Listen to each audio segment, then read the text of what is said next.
The next 3 hours is your chance to talk with author and journalist Chris Hedges.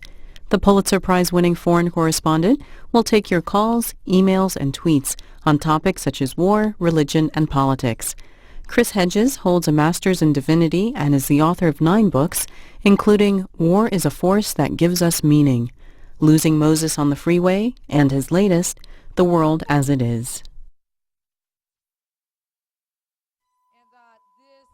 Chris Hedges, in your most recent book, The World as It Is, Dispatches on the Myth of Human Progress, you write, brace yourself, the American empire is over, and the descent is going to be horrifying. How did you come to that conclusion? Well, first of all, I spent 20 years on the outer reaches of empire as a foreign correspondent. So I've seen an aspect of empire that most people have not, unless you're in the military or perhaps the foreign service. And I think all of the red signs, the sort of red warning signs are there. I think also the fact that I spent so long outside the United States gave me a kind of perspective when I returned. I understood how radically the country had changed in the 2 decades that I was away. I think for those who had remained within the borders of the United States, those changes had been more incremental and perhaps less perceptible. What are some of the symptoms, the signs that the American empire is over? The biggest sign is the fact that we are following the trajectory of all empires, which is that they expand beyond their capacity to sustain themselves. We have run up the largest deficits in human history, which in the bottom line is we can't repay it. We have done so at the cost of our infrastructure, our public education, our working class. We're hollowing the country out from the inside, and the physical evidence is all around us, plunging roughly 1/3 of Americans into poverty or near poverty, according to the latest statistics.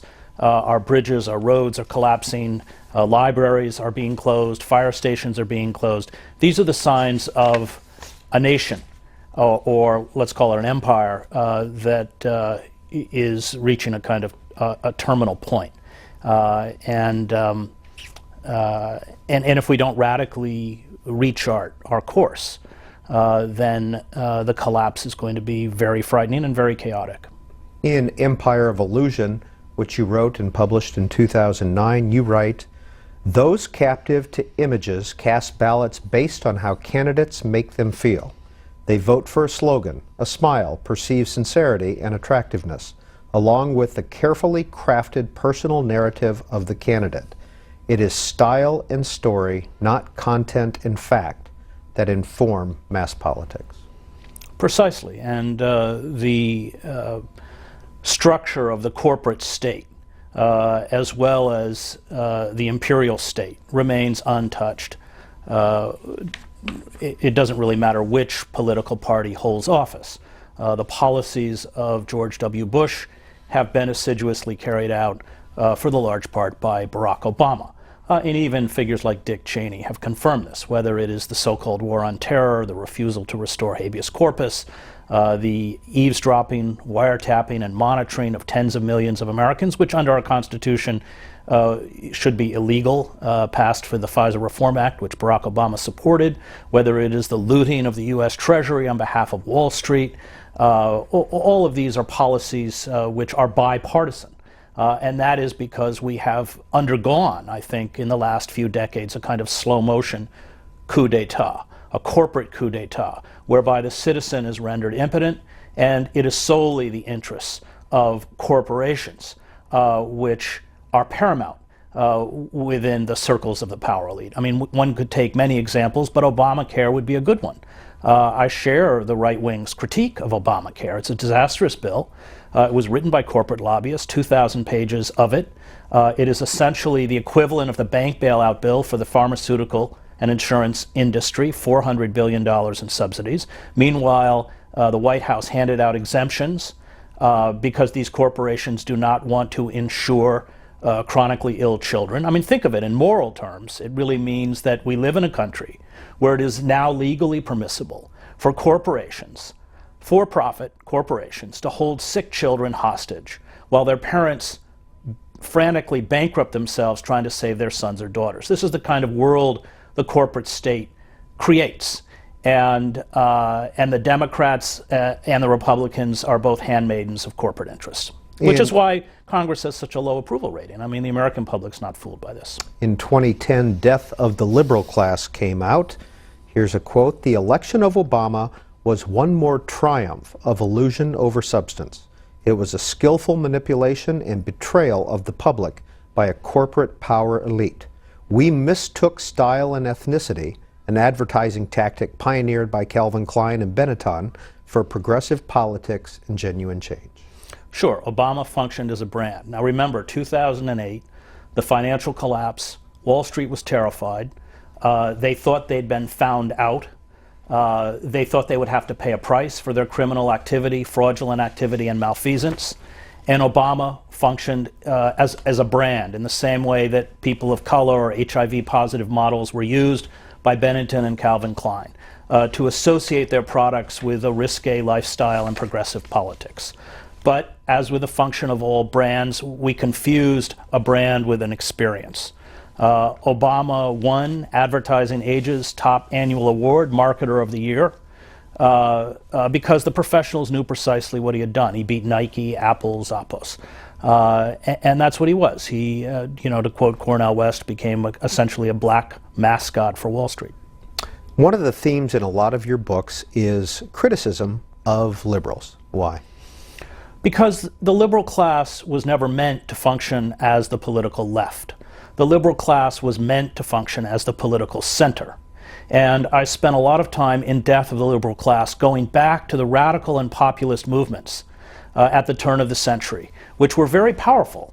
Anarcho-syndicalist unions like the Wobblies, the old CIO, Eugene Debs, the socialist candidate for president, polled almost 6% of the vote, 900,000 votes in 1912. Publications like Appeal to Reason and the Masses, which were socialist publications, had wide circulations. Appeal to Reason was the fourth most widely read periodical in the country at the time before the war. And we had about 2 or 3 dozen socialist mayors. Well, what happened was the war itself. And Wilson had run for re-election in 1912 on the slogan, "He kept us out of the war." But with the collapse of the Eastern Front, with Tsarist Russia, the collapse of Tsarist Russia and the Bolshevik Revolution, there was the capacity of the Germans to send, I think, upwards of 100 divisions to the Western Front. And the bankers on Wall Street, who had lent tremendous sums of money to the British and the French, were terrified that if the British and French lost the war, they'd lose their money. So there was heavy pressure on the White House, aided by the Kaiser's decision to begin to try and create a naval blockade around Britain, which sank 3 or 4 American ships, to go into the war. But it had no popular support. And we created, and I spent a lot of time writing about this in Death of the Liberal Class, the first system of modern mass propaganda, the Committee for Public Information, known as popularly as the Creel Commission, because it was headed by a figure named George Creel. Now, the Committee for Public Information and the sort of dark figure, the Grand Inquisitor type figure, becomes Walter Lippmann, who ends up writing a Public Opinion in 1922, sort of the blueprint for control. Manufacturing consent is his phrase. And it's how you use propaganda effectively to manufacture consent. And you don't actually need the harsher measures of the Espionage Act and the Sedition Act, except for the most recalcitrant forces or radical forces. Randolph Bourne, Jane Addams, Debs himself ends up going to prison. But propaganda becomes, in the right hands, in the hands of the state, a much more effective tool to herd people where you want them. And the most important thing about the Committee for Public Information is that it drew on the understanding of crowd psychology or mass psychology pioneered by figures like Le Bon, Trotter, and of course Sigmund Freud. That people were not moved by fact or reason, but manipulated by emotion. And this system of mass propaganda, which created a kind of permanent fear of course, the Hun, was transferred the moment the war was over to the dreaded Red. And there's a great writer I like very much, Dwight MacDonald, who writes of this period, and he said, essentially the war, World War I, was the rock on which these movements broke. Now, this is absolutely vital to understanding what happened to American democracy, because these movements never took formal political power. And yet they were the true correctives to, in terms of opening up our democracy. The Liberty Party that fought slavery, the suffragists, the labor movement, later the civil rights movement. These were movements that pressured the liberal class to respond. We saw perhaps the best example of it during the Great Depression, where you had figures like Roosevelt and his vice president, Henry Wallace. And these were liberals who responded to the plight of the underclass and made incremental and piecemeal reform possible. That's what the liberal class is supposed to do when it works. And Conrad Black, when he writes his biography of Roosevelt, said that Roosevelt's greatest achievement was that he saved capitalism, and Black was right. And what we've seen with the destruction of those radical and populist movements in the name of the Red Scare in the 50s, remember, with the McCarthy hearings, we saw thousands of university professors, social workers, journalists essentially purged from their positions. I.F. Stone, probably our greatest investigative journalist, becomes a non-person. He can't even get a job at The Nation magazine. And that was disastrous because we lost the pressure on the liberal establishment, and then, in the name of sort of the battle against anti-communism, we hollowed these liberal institutions out from the inside. So that by the 1970s, let's say, there was no longer any bulwark to protect us from the corporate state. And we were transferred, I think correctly, in the words of the Harvard historian Charles Mayer, by the early 1970s, from an empire, what he calls a production, to an empire of consumption. We began to borrow to maintain both a lifestyle and a level of consumption, as well as an empire we could no longer afford. And that the impediments to that, which had been in place, were essentially removed. And you end up with what I would say are faux liberals, people who speak the language of traditional liberalism, like Bill Clinton, and yet serve the interests of the corporate state. So it's under a Democratic administration under Clinton that we get some of the most egregious assaults against the working class in this country. NAFTA, the greatest betrayal of working men and women in this country since the Taft-Hartley Act of 1948. The destruction of welfare. One of the reasons they keep extending unemployment benefits is because, courtesy of Bill Clinton, once those unemployment benefits run out and you do not have a job, you have to attempt to live on about $143 a month, courtesy of the welfare system. The deregulation of the FCC, so that you have Rupert Murdoch's News Corp and Clear Channel buying up literally thousands of stations, radio and television stations, consolidating it into one entity. The destruction of the banking system. Canada doesn't have a banking crisis. We have about 100 bank closures a year, but Canada has none because it didn't tear down that firewall put in place in the United States by the 1933 Glass-Steagall Act. It didn't tear down the firewall between commercial and investment banks. In short, it didn't allow gamblers or hedge funds to take over the banking system. This was all done under Clinton. And Obama comes in and essentially codifies the destruction of both domestic and international law put in place by the Bush administration, so that he doesn't restore basic civil liberties. In fact, he carries out a further egregious assault against them, the capacity of the executive branch to order the assassination of American citizens, this new Military Detention Act whereby people can be picked up if they are deemed, in the nebulous term, a terrorist, and denied due process and held in military brigs. So I think that understanding the structures and the foundations of power and how they work is extremely important. And some great political philosophers like Sheldon Wolin, probably our greatest living political philosopher, in his book Democracy Incorporated, sort of spelled it out. And he calls it, the system we live under, inverted totalitarianism, by which he means that it's not classical totalitarianism. It doesn't find its expression through a demagogue or a charismatic leader, but through the anonymity of the corporate state. That in inverted totalitarianism, you have a system by which corporate forces purport to pay loyalty to the Constitution, electoral politics, the iconography and language of American patriotism, and yet have so corrupted the levers of power as to render the citizenry powerless.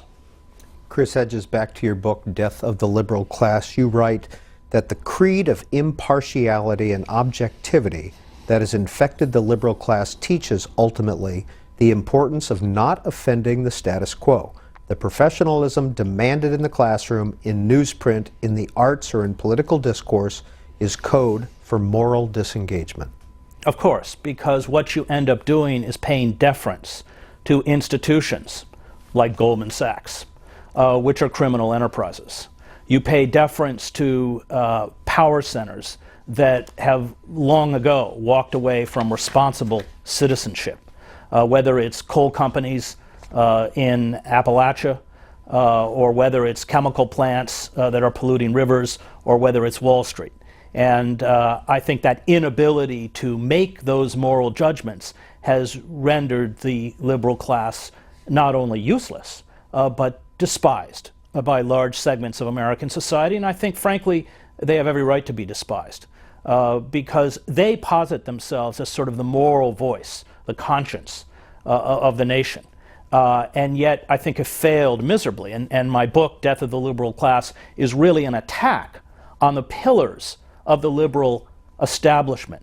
The liberal church, which I come out of. I'm a seminary graduate. My father was a minister, grew up in the church. The press, and I also come out of it, 15 years at the New York Times, over 20 as a journalist.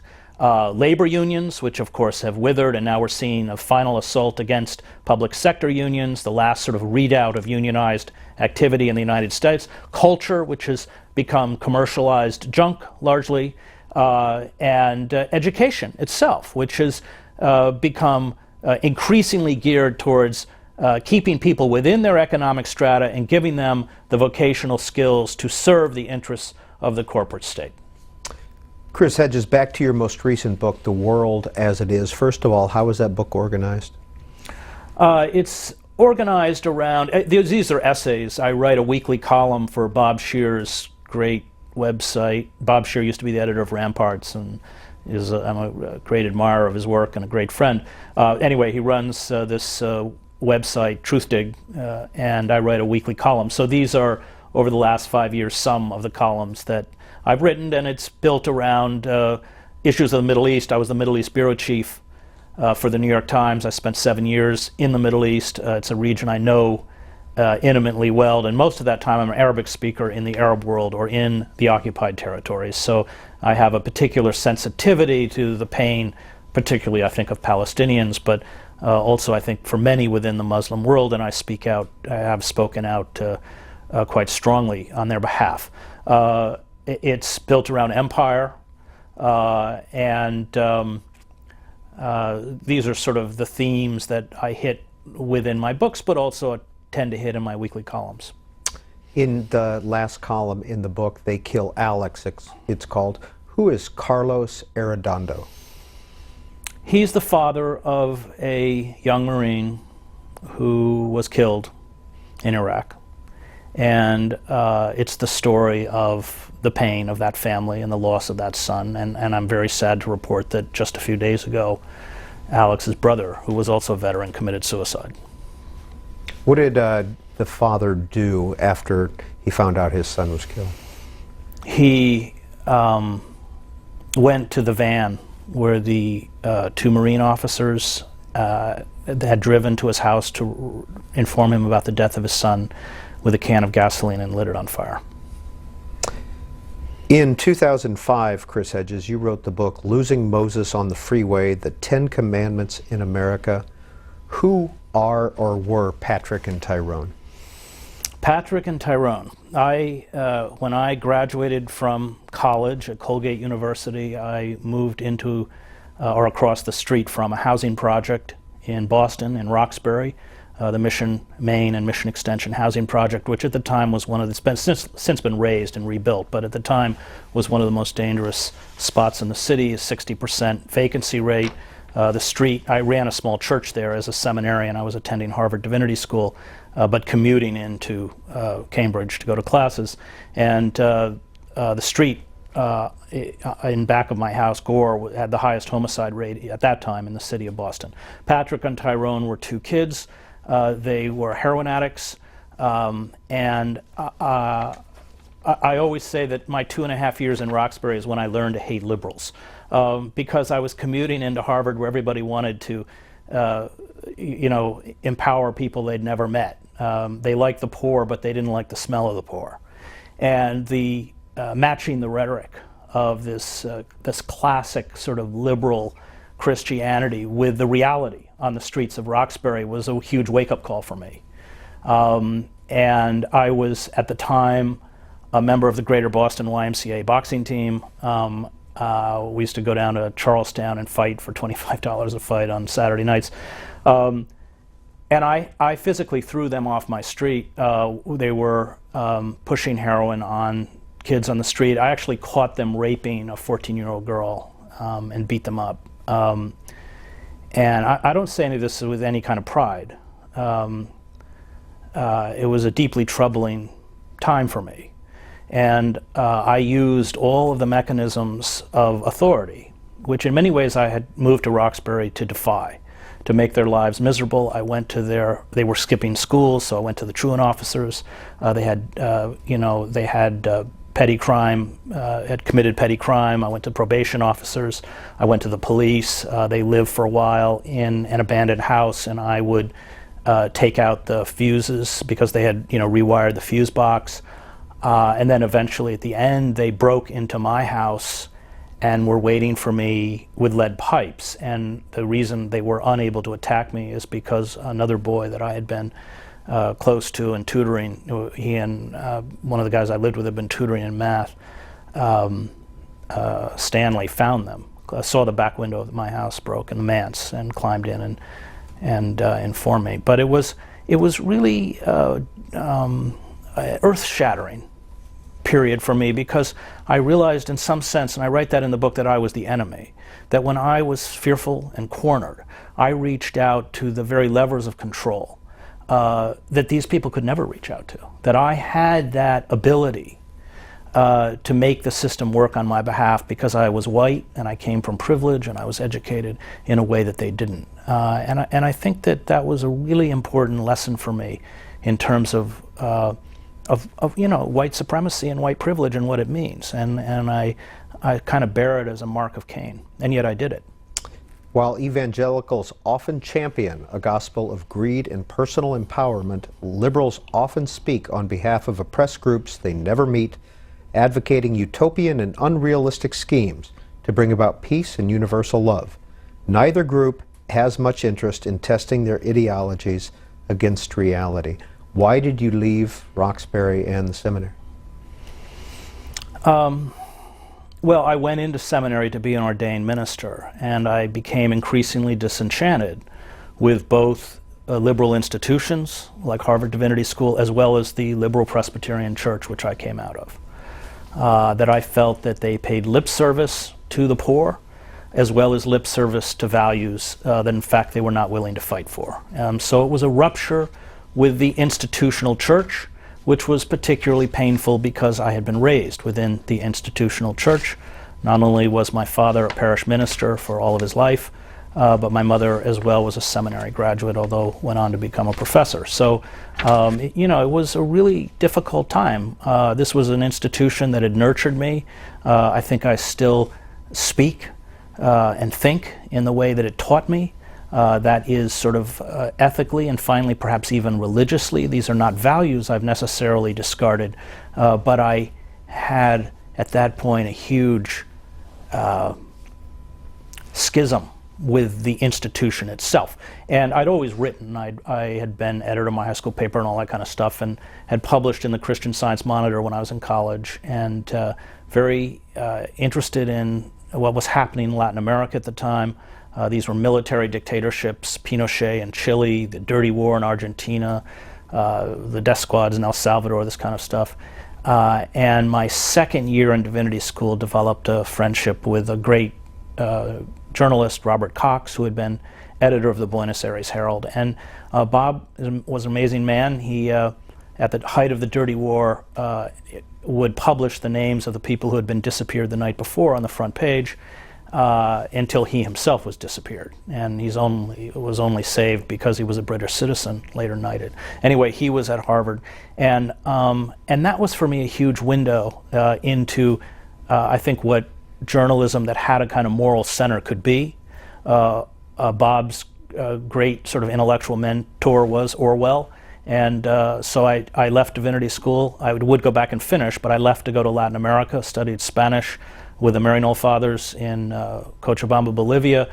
And when I left, I took, on Bob's advice, the collected letters, essays, and journalism, that 4-volume set by Orwell that I carried with me through that whole year and read and reread and underlined. And to this day, I think for anyone who cares about writing and cares about journalism, is a kind of secular Bible.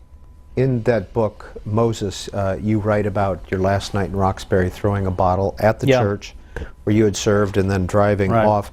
Are you still a Christian? Are you a Christian? It depends on whose definition. The London Review of Books reviewed a book I wrote where I've been battling these new atheists, the late Christopher Hitchens and Sam Harris and Dawkins and others, and their judgment was that I was a non-believer. I would call myself certainly a non-traditional believer, but in the end still a believer in the core message of the gospel, in the Beatitudes. I mean, I find one of my frustrations with some of the right-wing evangelicals is this emphasis on law, which is a Hebraic concept. I mean, the Ten Commandments were not, they're a product of Moses. Let's put the Beatitudes up in courtrooms. I'm all for that. And I think that there was a transformation in terms of the theological outlook of the Christian gospel as opposed to what it went before. And it's a theological outlook that I embrace and admire and seek to live by. But in terms of polity, in terms of a particular denomination, whether they would consider me a good Christian, I would suspect most of them probably would not. Good afternoon, Happy New Year, and welcome to BookTV's In-Depth program. This is our monthly program with one author looking at his or her body of work, and this New Year's Day 2012 author, journalist, and columnist, Pulitzer Prize winner Chris Hedges is our guest for the next 2.5 hours. We're going to put the numbers up on the screen if you'd like to participate. 202 is the area code, 737-0001 for those of you who live in the East and Central time zones, 202-737-0002 for those of you in the Mountain and Pacific time zones. And you can email Mr. Hedges at booktv@cspan.org or send a tweet. @BookTV is our handle, twitter.com/BookTV, and we'll get to those calls in just a minute. Mr. Hedges has been writing nonfiction now for about 10 years. He began with his National Book Critics Circle Award finalist book, War is a Force That Gives Us Meaning, which came out in 2002. What Every Person Should Know About War in 2003. Losing Moses on the Freeway, 2005. American Fascists, 2006. And then in 2008, a book came out. It was originally called I Don't Believe in Atheists.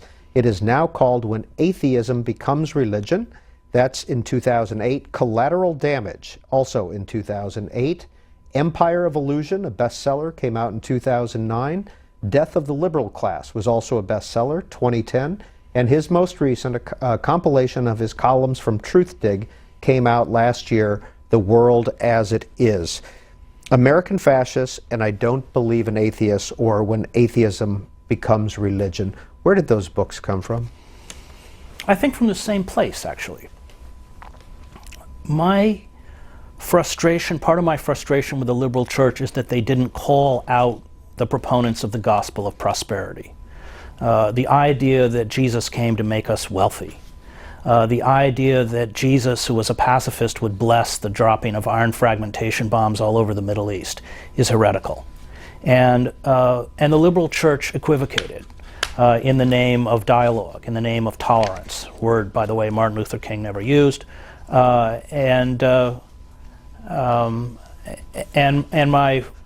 I think my anger at what had been done to a religious belief system that I admired and that I think is worthy of emulation. The infusion of the worst aspects of American consumerism and imperialism into the Christian religion, and the failure on the part of the liberal church to denounce it. And that doesn't mean I'm not against evangelicals. I, in fact, write in the book that the real opposition to the gospel of prosperity and this rapacious right wing that has seized an element of the Christian church will not come from the liberal church, but will come out of the evangelical movement, I believe.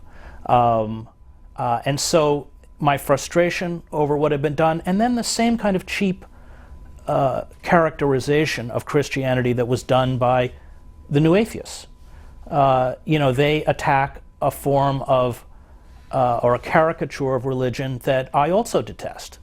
But they can only attack that caricature. And I've debated both members of the Christian right and, of course, Christopher Hitchens in Berkeley and Sam Harris at UCLA, and they can't hear what I'm saying.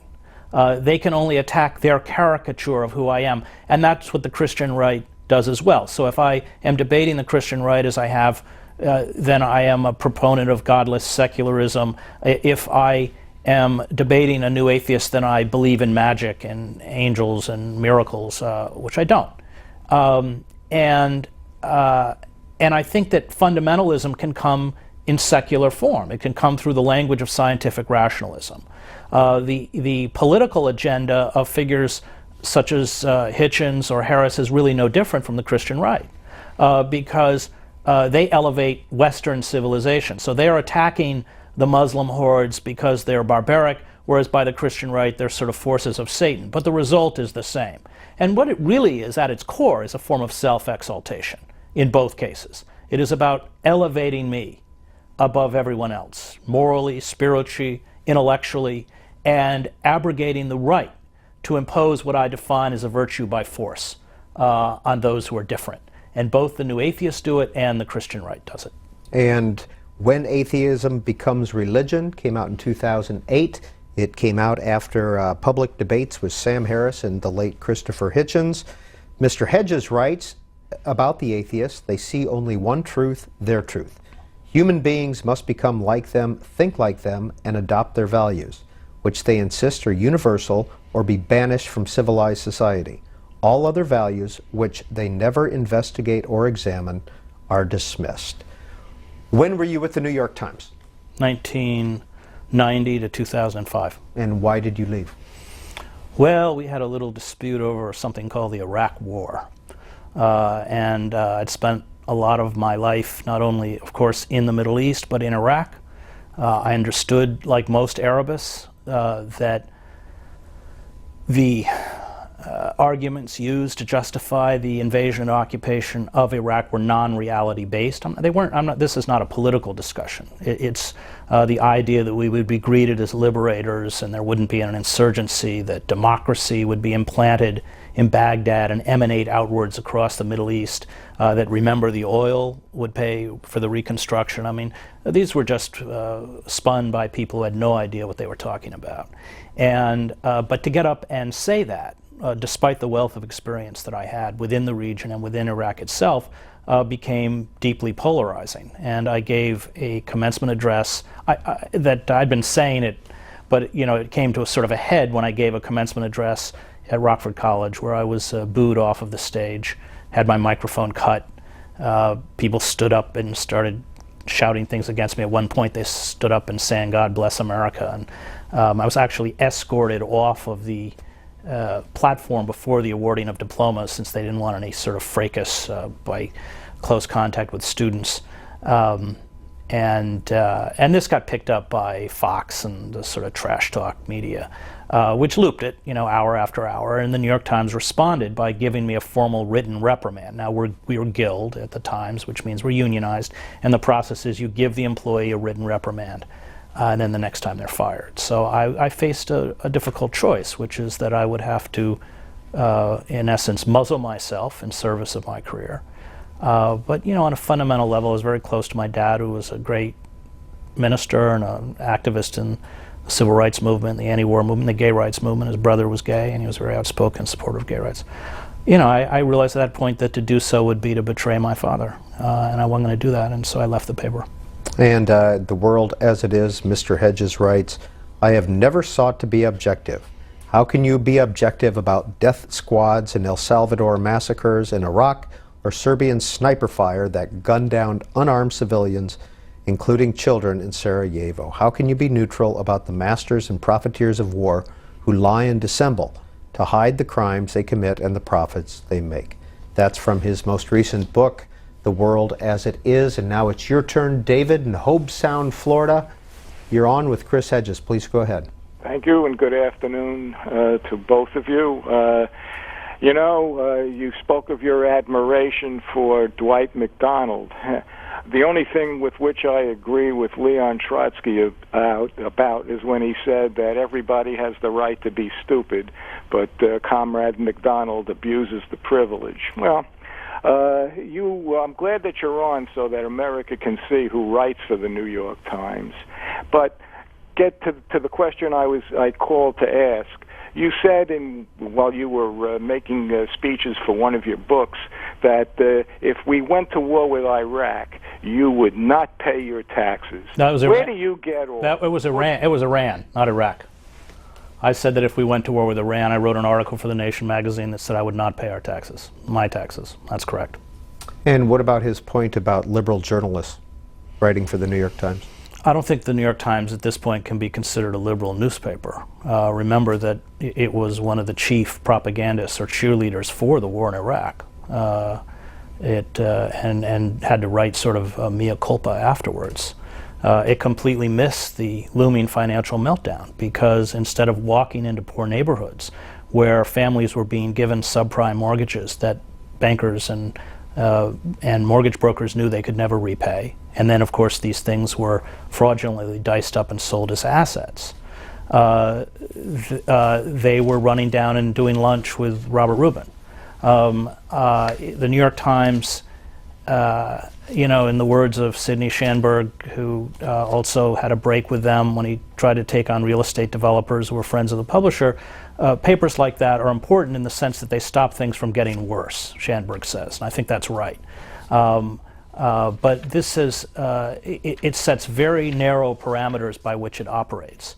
And the closer you get to the centers of power, the less established media institutions like the New York Times will take those centers on. The further you get from the centers of power, i.e. within the outer reaches of empire, the more latitude you have, which is why I spent most of my career very far away from Washington. Next call for Chris Hedges comes from Lakeside, California. Mike, you're on BookTV on C-SPAN 2. Hello, to both of you. C-SPAN's top notch, and I remember Mr. Hedges' book, War is a Force to Give Us Meaning, and writing that book back in that time era. Being the California, I can tell you that was burly, dude. I just got a couple quick questions. Mr. Hedges' form of music, and has he ever heard of the science fiction author Frank Herbert, who wrote the Dune series, which is basically science fiction telling truthful tales about power? And my third question was, what do you think of the new trend in the pharmaceutical community to sort of blame everybody's genetic makeup for, character defects and that sort of corporate nexus? All right, Mike, thank you for all those questions. Mr. Hedges? Okay, I haven't read the Dune series, so I can't respond to that one. I think what the caller is talking about is something called biological determinism, the idea that morality is determined by biology. I would certainly say that biology has a heavy influence in how we respond.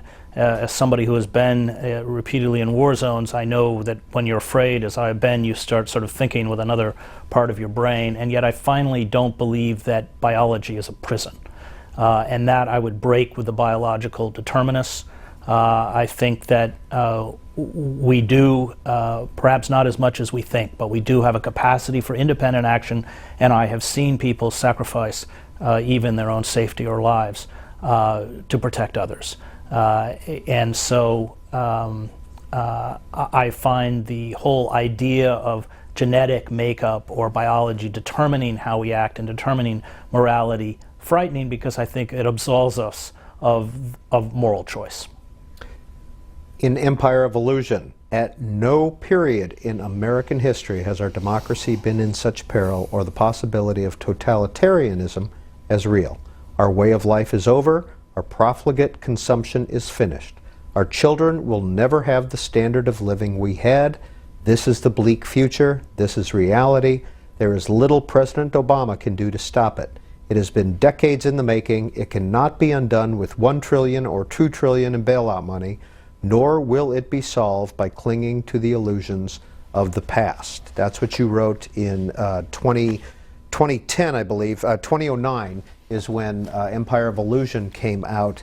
And this email we have received from Barlow Humphreys. I have read your books and continue to read your Truth Dig columns and understand the points you make when criticizing what is wrong with our government and country. I think they are brilliant. Listing problems and shortcomings is useful to a point. However, I would like you to list also those positive things that an individual can do to correct the problems you so clearly outline. Well, I think that referring to the passage that you just read, if we don't radically reconfigure our relationship to the consumer culture, to the fossil fuel industry, and to the environment, we are finished. That the climate science is in, and we cannot continue to live as we have been living. This doesn't mean a diminished life. In fact, one could argue that breaking from the addiction of rampant consumption is spiritually healthy. That speaking to the rest of the world not through the language of violence, but through a regained kind of humility is something that is salutary.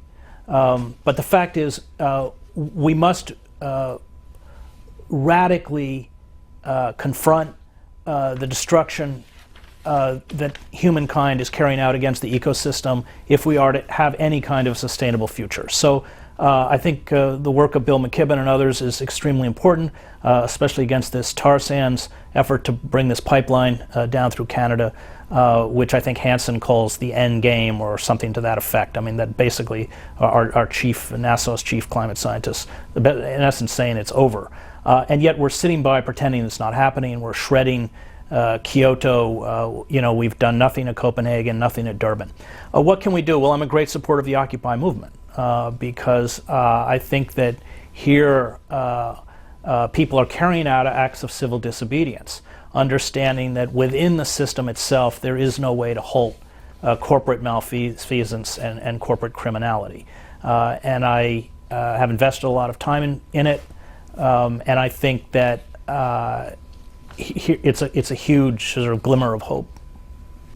Lucius Sorrentino emails into you, Mr. Hedges. The Occupy movement has been criticized for not having a political agenda, aim, or purpose other than creating an internet meme, the 99% versus the 1%, and drawing attention to the problem. What do you see as the future of Occupy Wall Street insofar as political activism goes? I disagree that it doesn't have a message. I think the message is very clear. And the message is the corporate coup has to be reversed. The corporate overlords have to go. I covered the revolutions in East Germany, Czechoslovakia, and finally Romania. And we used to hear the same criticisms leveled against the organizers, for instance, in East Germany, that what are your demands? Well, the movement understands that there are certainly things that I think most people within the Occupy movement would support, revoking corporate personhood, campaign finance, a serious jobs program, especially directed at the young, a moratorium on foreclosures and bank repossessions, all of which I support and all of which I think are important, but they're not going to come as long as the political system is held hostage to corporate interests, as long as we live in what Sheldon Woolen calls this system of inverted totalitarianism.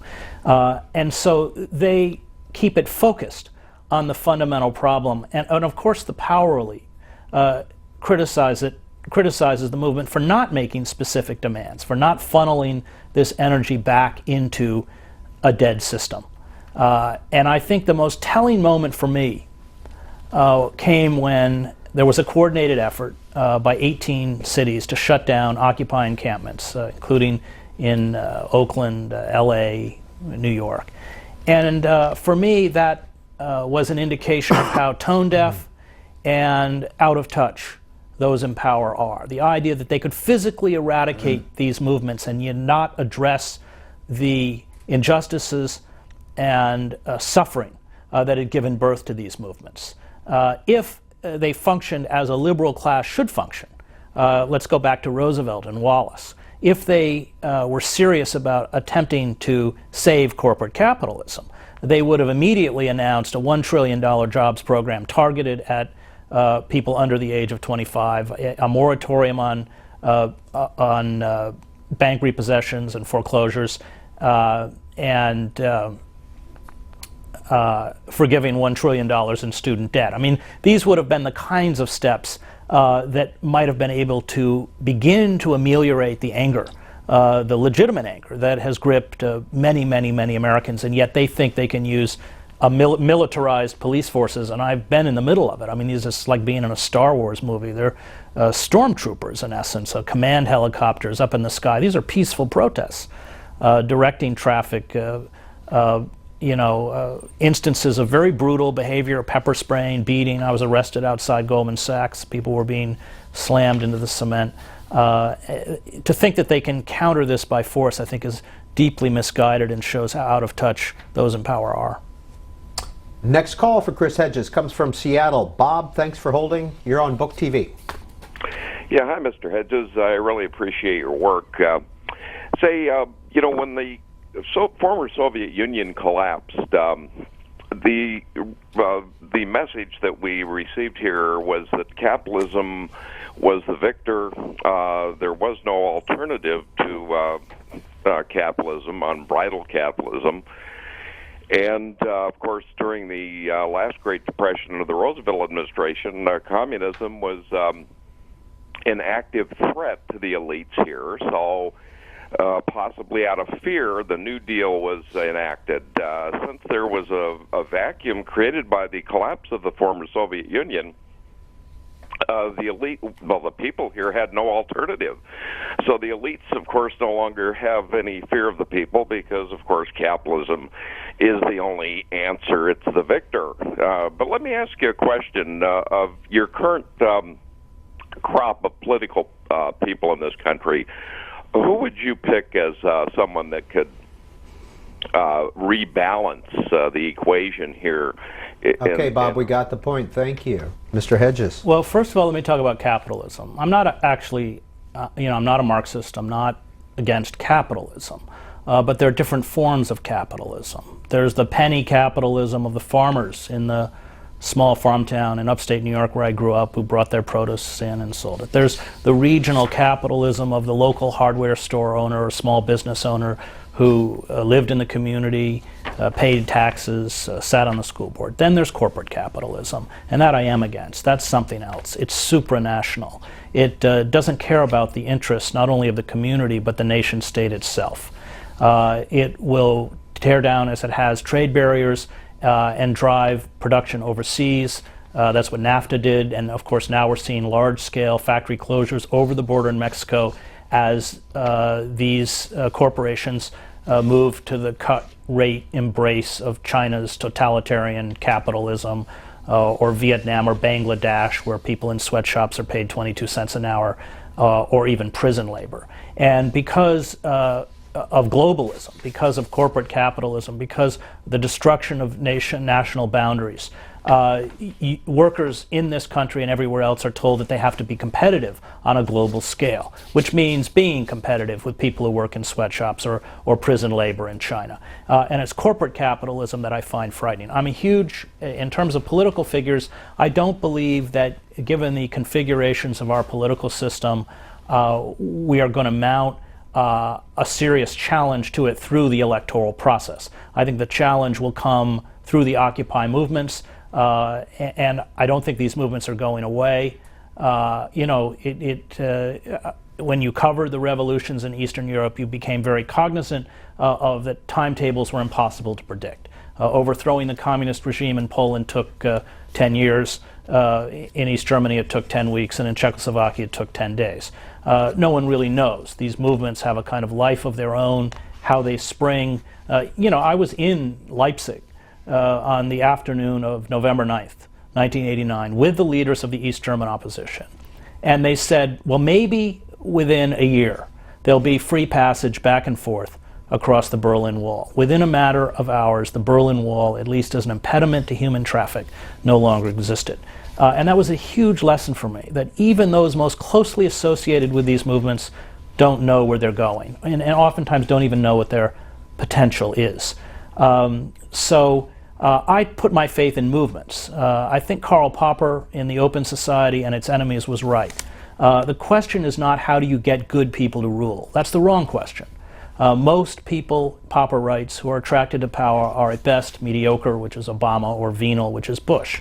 The question is how do you make those in power frightened of you? And that comes through movements. And the destruction of those movements, labor movements, all sorts of social movements, including communist unions, which were the first sort of integrated organizations in the country, why great public intellectuals and artists like Paul Robeson joined them, because it was the only place a black man with any dignity could often go.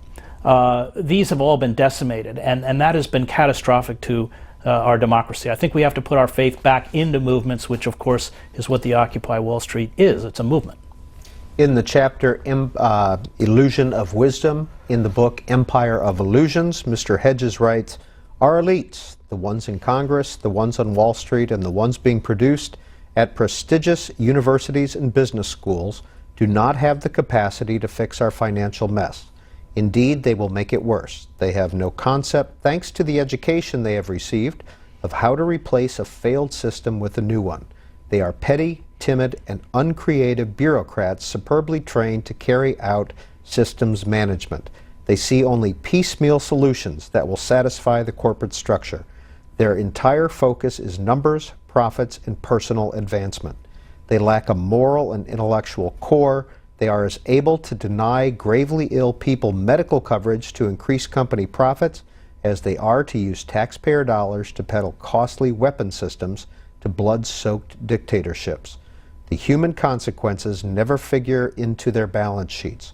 The democratic system, they believe, is a secondary product of the free market, which they slavishly serve. Next call for Chris Hedges comes from Westport, Connecticut. Lois, you're on BookTV on C-SPAN 2. Good afternoon. Good afternoon. So glad to see somebody like Mr. Hedges on C-SPAN. I feel strongly that the liberal media and the government work together, and by doing so, they both gain advantage. One instance that gave me this idea was a few months ago, there was an article by Bill Keller in the New York Times Magazine with pictures of Osama bin Laden and Obama on the bottom of that article. And since I assume that the media is corrupt and the government is corrupt, wouldn't it be good to expose this unspoken alliance? Couldn't that help our country? Thanks a lot. Well, you've put me in the awkward position of defending the New York Times. I don't think it's quite that black and white. I don't think the New York Times is corrupt. I think that the New York Times is certainly an institution that whose sort of unofficial credo, and I say as someone who worked within the institution for a long time, is do not significantly alienate those on whom we depend for money and access. That doesn't mean that they won't alienate them at times. I think the sin of the traditional media, like the New York Times, is more the lie of omission. Now, certainly they served as propagandists, rather naive and unwitting propagandists for the Bush White House in the lead up to the Iraq War, repeating all sorts of claims and putting things on the front page that we now know are untrue with very little vetting or, I think, journalistic integrity. And yet, I think that there are many people within the newspaper who care about news, who care about journalism, who care about truth, and the best reporters care finally about truth. And we talked earlier about objectivity and impartiality. When one feels for the suffering of those in Sarajevo, and I was in Sarajevo during the war, that doesn't give them an out in terms of speaking the truth and writing the truth, even about systems they may, or people they may empathize with.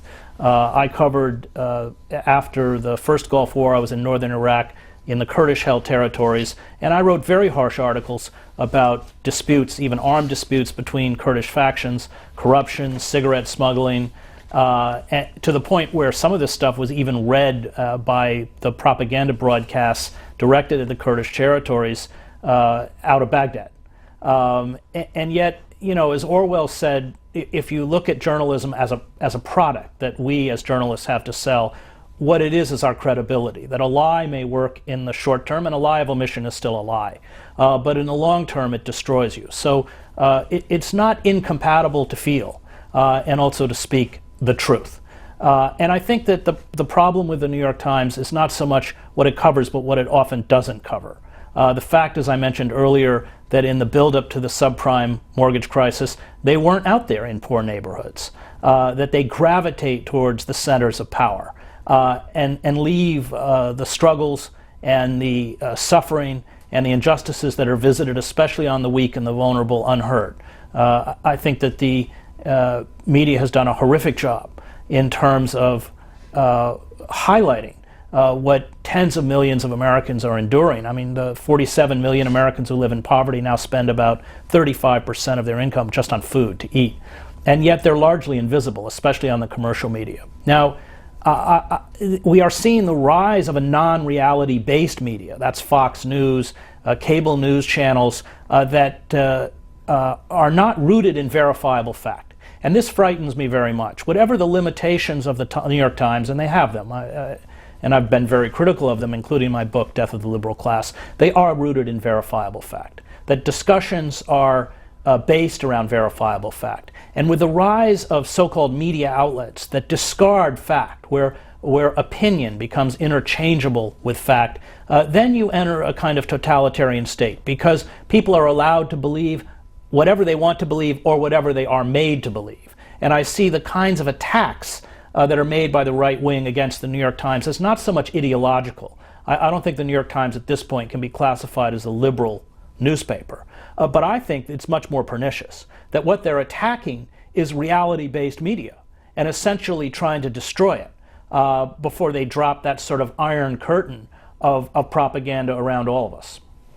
Mr. Hedges, from your first book, which was a finalist for the National Book Critics Circle Award for Nonfiction, War is a Force That Gives Us Meaning, you write, "The enduring attraction of war is this: even with its destruction and carnage, it can give us what we long for in life. It can give us purpose, meaning, a reason for living." You go on to write, "The communal march against an enemy generates a warm, unfamiliar bond with our neighbors, our community, our nation, wiping out unsettling undercurrents of alienation and dislocation.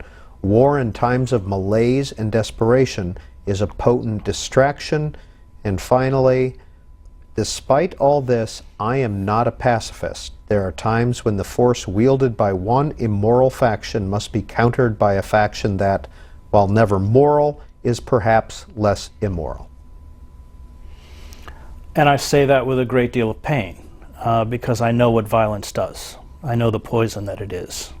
And yet, I was, as I said, in Sarajevo when it was being hit with 2,000 Serbian shells a day, constant sniper fire, 4 to 5 dead a day, 24 wounded a day, including 2,000 children being killed in that city. 45 foreign correspondents were killed there, dozens were wounded. And we understood, those of us who were in that besieged city, completely surrounded, that if the Serbs broke through the trenches, or literally they were defended by sort of World War I style trenches around the city, a third of the city would probably be massacred, and the rest would be driven into displacement and refugee camps. And we'd seen it in the Drina Valley, we'd seen it in Vukovar. We knew what the pattern was. We knew what the modus operandi was. And one understands when you are faced with the very real possibility of not only your own annihilation, but the annihilation of your family, your children, your community, how you pick up a weapon. Now, unfortunately, once you do that, you cross a line. You are not free from the poison of violence. And initially, those who organized the defenses in Sarajevo were gangsters. They came from the criminal class, Cello and others. And when they weren't shooting at Serbs across the barricades, they were raiding the apartments of ethnic Serbs in the city, looting them, and sometimes executing them. One of the reasons that I am such a strong and vocal supporter of the Occupy movement is because it is nonviolent. And the corporations know only one word: it's more. They will push and push and push until I want that reaction not to descend into violence. because I know what violence does. That violence, even when it is employed in ostensibly a just cause, as Nietzsche said, pits your monsters against their monsters, and then it just always becomes tragic. I don't believe in just war. I think sometimes human beings are pushed to such an extent that violence is inevitable, but the consequences for those who employ violence on both sides is catastrophic. Next call for Chris Hedges comes from Lexington, Kentucky. Joe, thanks for holding. You're on BookTV on C-SPAN 2. Hey, C-SPAN. Happy New Year to you guys. You too. Happy New Year, Chris Hedges. I watched Thanks. you on Link TV. I like your stuff. Thank you.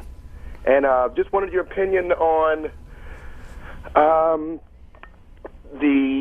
just your personal opinion on who actually controls our world. Who controls the world, Chris? Tell us. I know you know.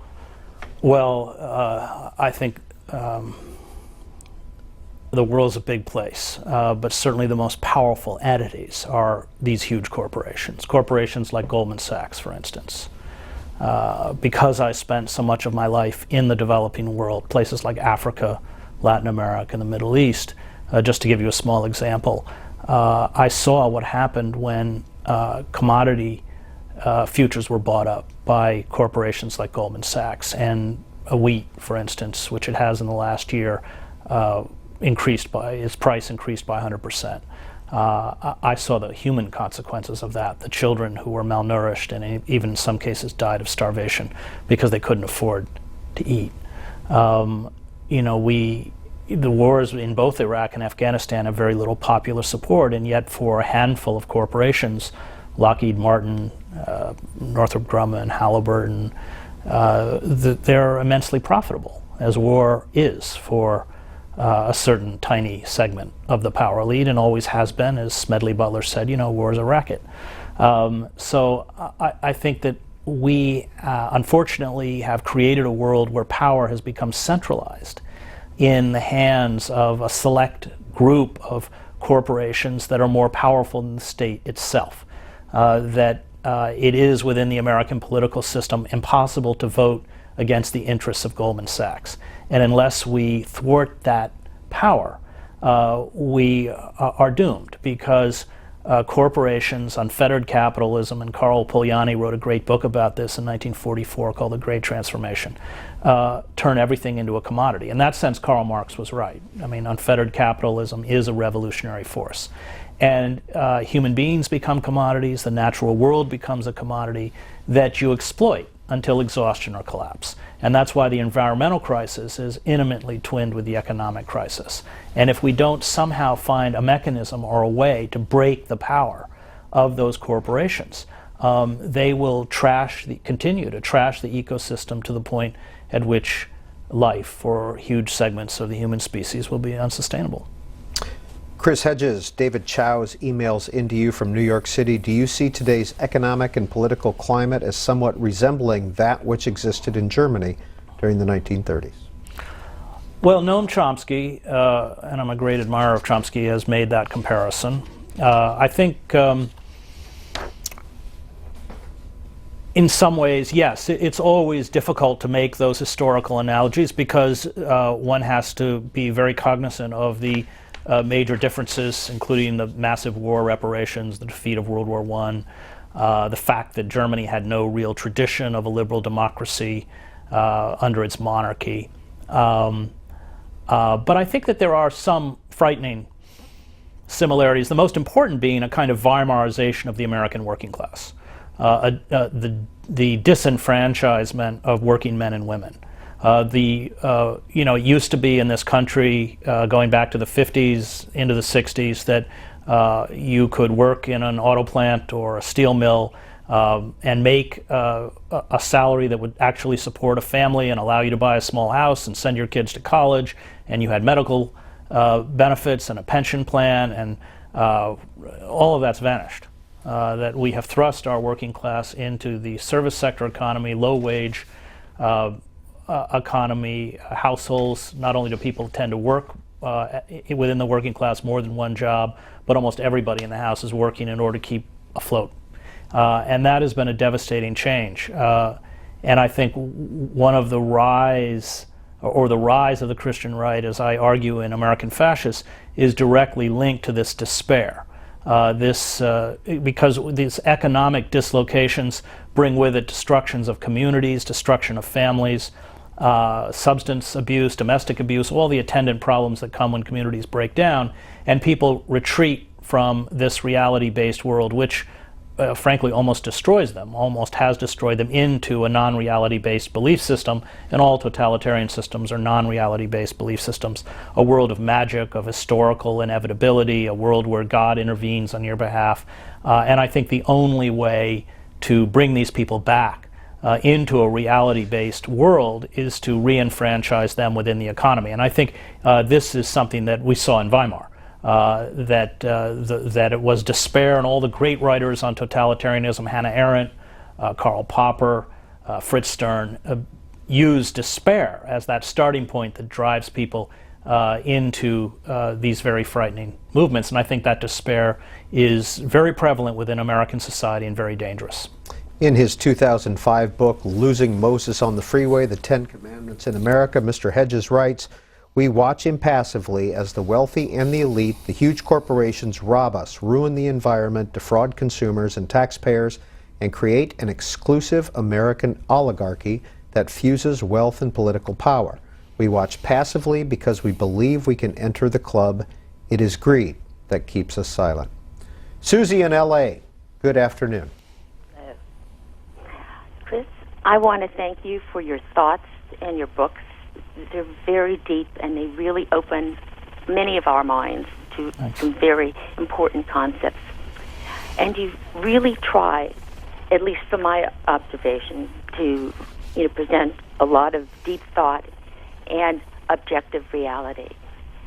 I was troubled, however, in the area when you talk about the Middle East, because you talk about your history in terms of knowing Arabic and the people there. But I was wondering also if you had an equal knowledge of Hebrew and the people on that side.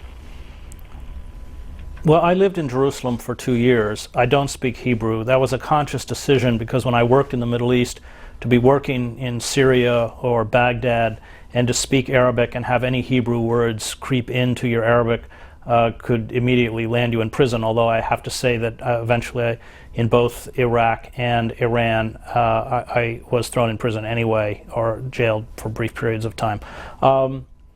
I have a great admiration and affection for Israel.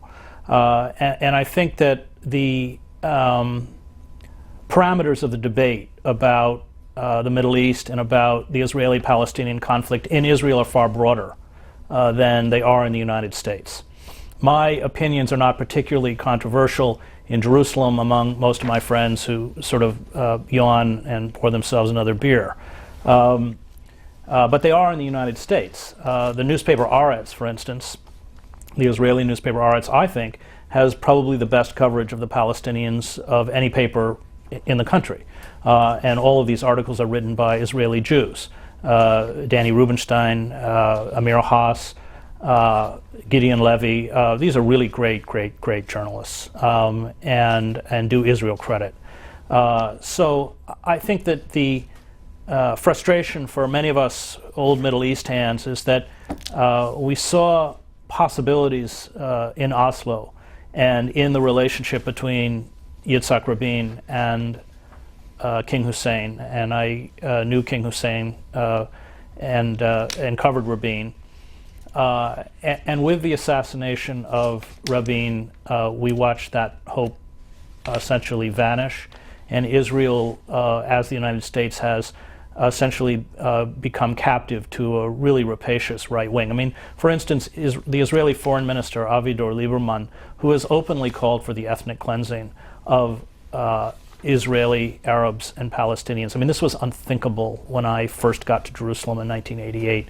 And for me, it's really a debate about the health of the Middle East and the health of the Israeli state itself.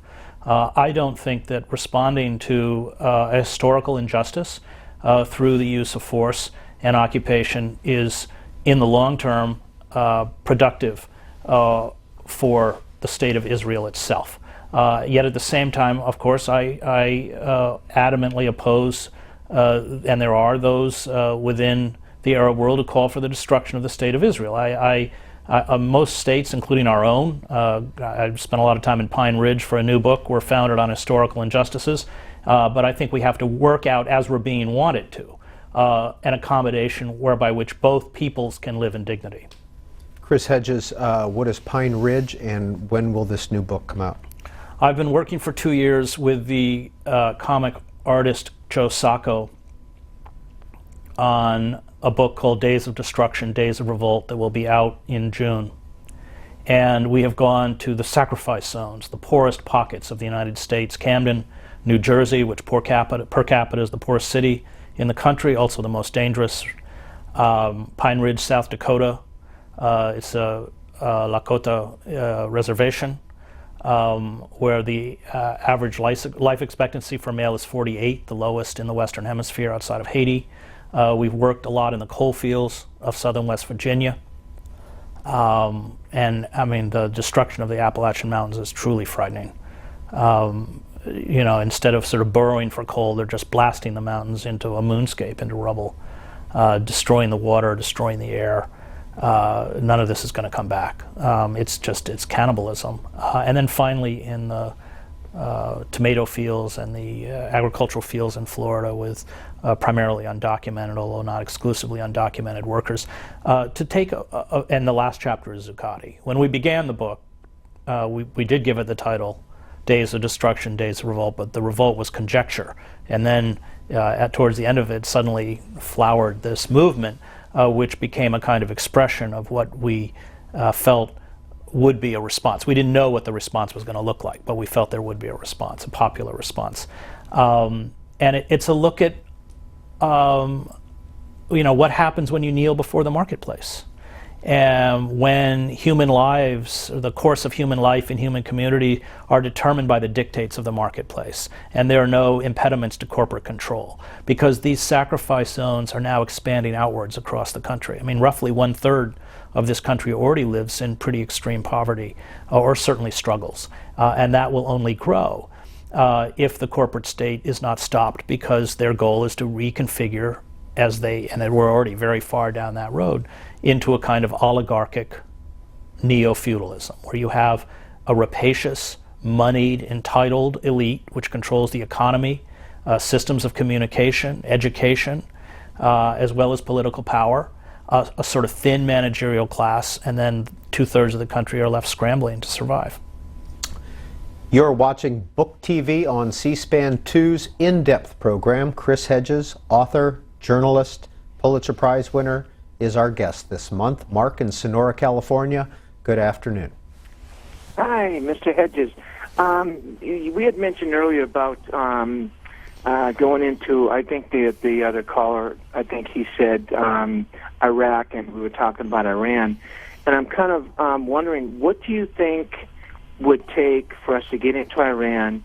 And then what do you think would be the advantages and the consequences if we don't? Well, first of all, I covered Iran. I spent a lot of time there, including some time in Iranian jail cells. I was actually deported at one point in handcuffs. My best guess is that the Iranian regime is trying to build a nuclear weapon. But having come out of the Middle East and spent as long as I have in the Middle East, that doesn't worry me. What worries me is the transference of that technology to non-state groups. Iran has an address, and states that have an address are, I think, very unlikely to use those weapons. I think that Iran wants it as a defensive measure. I think they understand that if Iraq, for instance, had a nuclear weapon in the way that North Korea has nuclear weapons, the Americans would not have invaded. I'm not pretending to speak for the Iranian regime, but this is my assessment. I think Pakistan is probably, in fact, in terms of the proliferation of nuclear technology, more dangerous than Iran. And frankly, Pakistan is more unstable. Pakistan frightens me more than Iran does. So okay, will they eventually get a weapon? I suspect they will. I think attacking them would be deeply counterproductive. First of all, there are roughly 1,000 sites that have been picked out. Many of these are in highly populated areas, so the loss of civilian life would be catastrophic.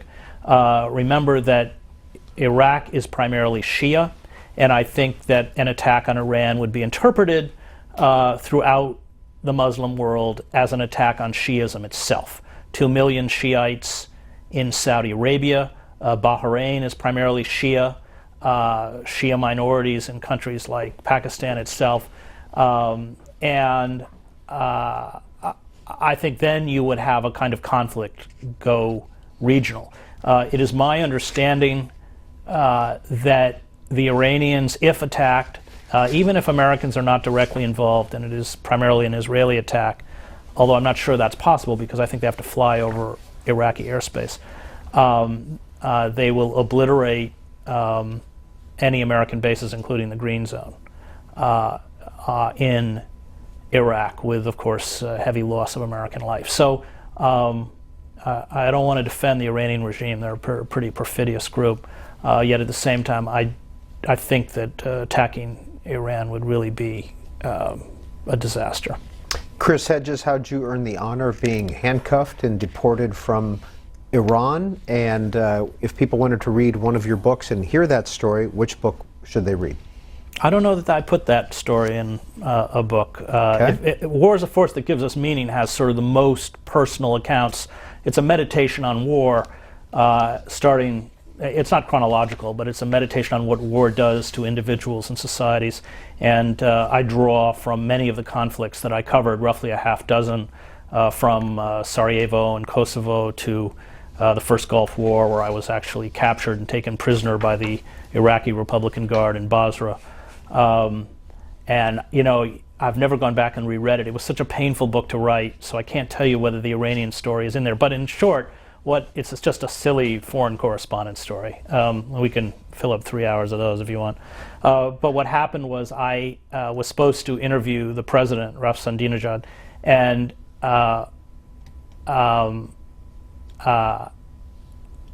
and I went to get a visa, Rafsanjani, and I was supposed to get a visa, and they, at the embassy, I can't remember where it was, Bahrain or somewhere, they gave me a multiple entry visa by mistake. And so the Iranian official took whiteout and whited out the multiple entry and wrote like one visit.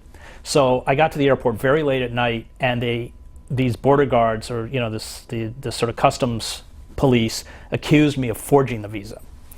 So they locked me in a room at night, and I did precisely what you were not supposed to do, which was throw a fit, and actually broke chairs against the wall. And this is just juvenile behavior, but I did it. And of course they got even angrier.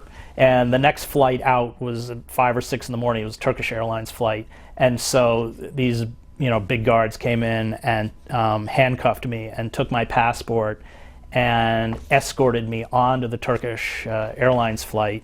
And by this time, I'd been 24 hours without sleep, so my eyes were sort of red and I was unshaven. And I had to go onto this Turkish Airlines flight in handcuffs. So of course, all the passengers thought I was, I don't know, selling drugs or something in Iran.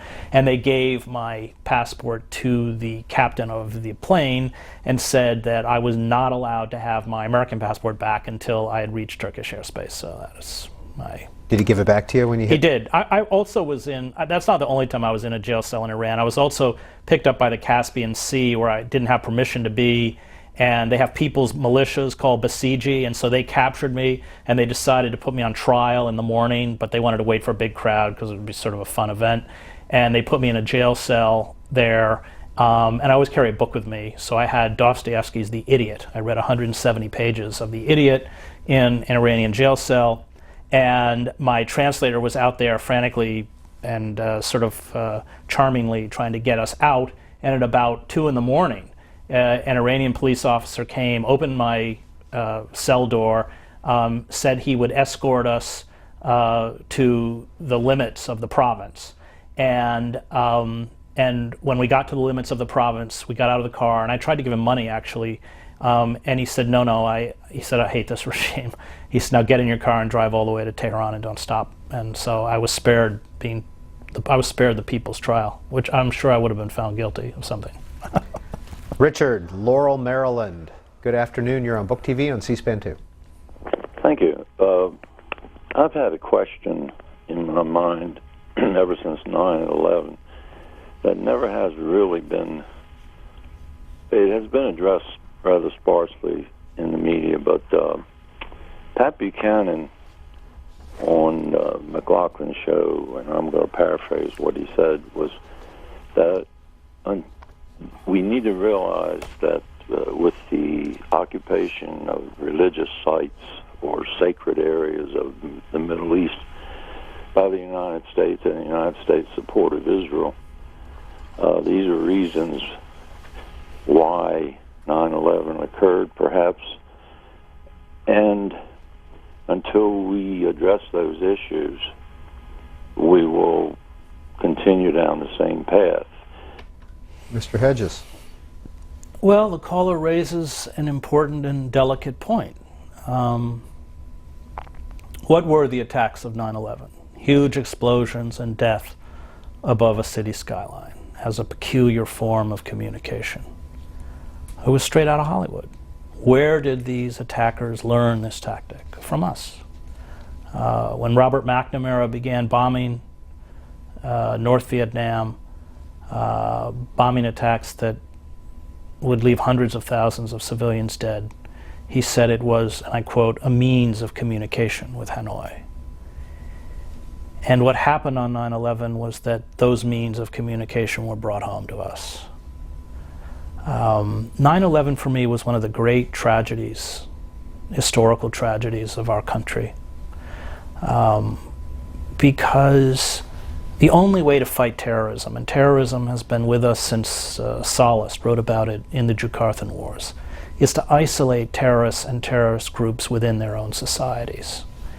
And you do that by garnering the empathy of those people in those countries where terrorist groups operate. And I covered Al-Qaeda for the New York Times, based in Paris, after 9/11. And we had garnered the empathy, not only of the world, but the Muslim world. Muslims were appalled at what had been done in the name of their religion. You had senior Islamic clerics like Sheikh Tantawi of Al-Azhar in Cairo denouncing 9/11 as a crime against humanity, which it was, and then going on to denounce Osama bin Laden as a fraud, somebody with no theological training or theological or religious legitimacy, and therefore no right to issue fatwas or religious edicts. And if we had the courage to be vulnerable, if we had built on that empathy, we would be far safer and more secure today than we are. Instead, we responded just as these terrorist groups wanted us to respond, and that was to begin by dropping iron fragmentation bombs all over the Middle East. The search for Al-Qaeda is not a war. You can't have a war on terror. It's a tautology. Terror is a tactic. It should have been handled by the intelligence community in the same way that Black September was handled by the Mossad, and even then innocent people died. They killed an innocent waiter by mistake at one point, I think in Sweden, but certainly not by conventional military forces. And so I think we played right into the hands of the very forces that we have been trying to defeat. 9/11 and Al-Qaeda were used as excuses to curtail democracy, civil liberties at home. We openly began to employ torture, not only in places like Guantanamo, but at our black sites around the globe, as well as against dissidents like Bradley Manning. And I think that there's been a frightening erosion of everything that we value and hold dear, and that we consider sacred. You know, the people who perpetrated these crimes of 9/11 probably couldn't be happier. Steve in Uniontown, Pennsylvania. Please go ahead with your question or comment for Chris Hedges. Hi, Peter. Hi. It was only a few months ago I called in, and I got through, and when Michael Moore was there, and I suggested getting Chris Hedges on, and voila, here he is. I'm so powerful. We'll give you the credit. Thanks. Chris, a question about corporate personhood. they've used corporations have exploited the 14th Amendment so as to get more power. And I was wondering if it's possible, and this isn't facetiousness, the 13th Amendment outlaws slavery, right? So if these legal persons are owned by private people or shareholders, wouldn't it be possible to free the corporations from this ownership through the 13th Amendment and somehow to disempower them? And I'd like to see Cornel West on sometime. Thanks. Well, that would be great if we had a judicial system that didn't serve the interests of the corporate state. And Citizens United is a clear example as to who the Supreme Court serves. It's not us, it's them. And I think the power of the Occupy movement is that it realizes that so many segments of our government and institutions, including much of the media, are just wholly owned subsidiaries of corporations. That we have to confront that power directly through civil disobedience, which includes the willingness to be arrested. That is the only hope we have left, I think, of affecting any kind of fundamental and real change. Appealing to the systems of power, including the judiciary, I think at this point is not going to work. This is BookTV's In-Depth program, our monthly author program, where we focus on one author and his or her body of work. This month, it's Chris Hedges. For that last caller, Cornel West has done In-Depth, and you can watch that at booktv.org in its entirety. Just use the search function up in the upper left-hand corner. The producer of this program is Tanya Davis. Fargo, North Dakota. Ed, you're on with Chris Hedges. Hi. Mr. Hedges, a speculative question. What might Mr. Blankfein, a recent chairman of Goldman Sachs, have meant when he responded to a question about Goldman Sachs' market activities by saying, I think I or we were doing God's work. I or we were doing God's work. Thank you, Ed. Self-delusion would probably be the first word that would come to mind. For me, figures like Blankfein and others should be put on trial for the activities that they have carried out. And I think the failure of a functioning judiciary to prosecute what are clear acts of fraudulent activity and manipulation of markets, the ability of these corporations to not only loot the Treasury, but now essentially borrow money without interest, while the rest of us are shackled in a kind of debt peonage. I mean, this is just indefensible in a functioning democracy, and you know, it's an odd situation to be a dissident or a critic and call for the rule of law. On the political spectrum, traditionally, those who call for the rule of law and the restoration of the rule of law are considered conservatives, and yet that's essentially what people such as myself are doing. I think it's the radicals who've taken power. Because that's essentially what we're asking for. We're asking for the application of law to be applied against all people impartially and fairly, and it's not being done. Philippe emails into you, Mr. Hedges, interested in hearing your opinions concerning WikiLeaks, its antagonism with the New York Times, Julian Assange, and Bradley Manning. Well, the New York Times, I wouldn't call it necessarily antagonism because, of course, they printed much of the WikiLeaks document. What you had was they took the information, and there was both on the editorial pages and even within the news pages a kind of character assassination of Julian Assange. I think WikiLeaks was, whoever leaked it, whether Bradley Manning leaked it or not, we don't know, but whoever leaked it exposed clear war crimes, including the killing of a Reuters journalist in cold blood and many civilians through that video where helicopters are attacking civilian vans. And I think that there is a moral imperative for those who see war crimes. I mean, this is what post-Nuremberg laws are about, to report them, even when they are they contravene security requirements. And this is what Daniel Ellsberg did when he leaked the Pentagon Papers. So I think that we can go back to the Pentagon Papers for an analogy, although I think the Pentagon Papers were probably far more destructive in terms of the release of that information to the wider public than anything that came out of WikiLeaks. A lot of the WikiLeaks stuff, and there's so much of it, I can hardly claim to have read all of it, but I read a lot of it, is just gossip, frankly. Cables and foreign leaders we don't like, and sort of embarrassing things that ambassadors said. Hillary Clinton calling on diplomats to spy on people at the UN, this kind of stuff. But within it was some significant information that I think should have been made public, so that we could begin to understand what has been happening in the conflicts in Iraq and Afghanistan. We have an hour and a half left with Chris Hedges. He is the author of 9 nonfiction books beginning in 2002. War is a Force That Gives Us Meaning. 2003, What Every Person Should Know About War. Losing Moses on the Freeway came out in 2005. American Fascists in 2006. I Don't Believe in Atheists, which is now in its reprint called When Atheism Becomes Religion. That came out in 2008. Collateral Damage in 2008 as well. Empire of Illusion, 2009. The best-selling Death of the Liberal Class in 2010. And his most recent book, The World as It Is, came out in 2011. Well, every month when we have the author on, we always ask them about what they're reading, some of their favorite books and influences. As we continue our program, we want to show you that now.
And we are back with our in-depth guest, Chris Hedges. Mr. Hedges, you are currently reading The Cross and the Lynching Tree by James Cone. What is that?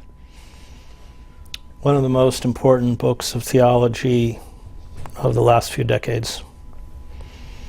Cone's an amazing theologian. And this book is, which he spent 10 years writing, is a look at the utter failure on the part of white theologians in the white church to respond to the lynching of black men and women, the reign of terror in Jim Crow South. And he argues correctly that the failure on the part of the white church to understand that the crucifixion of Jesus was a lynching meant that it couldn't see the power of the crucifixion. And fundamentally, the message of the gospel itself within its midst. And it is really a stunning, stunning work. It's just filled with intellectual and emotional depth charges that whether you're a believer or not, you should pick up and read. Melky Russell tweets into you, Mr. Hedges, can Chris talk about the issues a black man might face saying the same things you're saying to a white audience?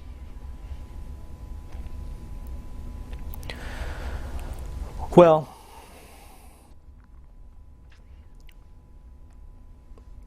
look at what's happened to Cornel West when he has gotten up and criticized Barack Obama.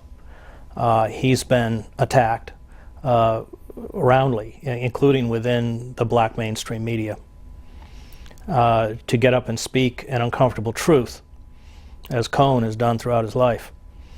Is to have a lot of people turn away from you, to turn their backs on you. I've spent over 2 decades of my life living among people who are not white, and I speak Spanish as well as Arabic and French. And it has been a long process as a white privileged male to begin to understand the reality of white supremacy, both as it manifests itself within the heart of the empire and on the outer reaches of empire. There are all sorts of assumptions that I can make that people who live in marginal communities and people of color cannot make. And it's important, I think, for those of us who come out of positions of privilege, and we spoke about the 2.5 years I lived in Roxbury, to put ourselves in these environments, because we're forced to confront our own blindness. And when you develop close relationships with people who suffer, whether they're Palestinian or whether they're African American in the inner city, when they become people you love and care about, and you see how entire systems are conspired against them, it becomes painful for you. But I think more importantly, you begin to see all the things that up until then you were unable to see, and that blindness, that there'll always be a kind of gulf between you and those who are oppressed. There will always be an inability to understand. You get as close as you can, you work as hard as you can, and then you accept your own deficiencies. And I think that very, very few people, one of the books you put up there was Litwack, the historian, who's really a remarkable historian, wrote a trilogy of books that I'm about to start. I teach in a prison. I'm about to start in a couple weeks, and I'm teaching those 3 books. And it's the aftermath of the Civil War, Reconstruction, Jim Crow, and then he wrote a beautiful sort of thin essay, contemporary essay called When is Free Free? But very few, Howard Zinn had it, but I think very few people manage to cross those lines. And it really takes a lot of time, a lot of effort, a lot of work, and a lot of self-reflection and self-criticism. 202 is the area code, 737-0001 for those of you in the East and Central time zones, 202-737-0002 Mountain and Pacific time zones. BookTV at cspan.org is our email address. At BookTV is our Twitter handle. Angela in Farmington, California, you're on with Chris Hedges. Thank you for taking my call. Can you hear me? We're listening. Please go ahead. Thank you. Oh, C-SPAN, good show, Mr. Hedges.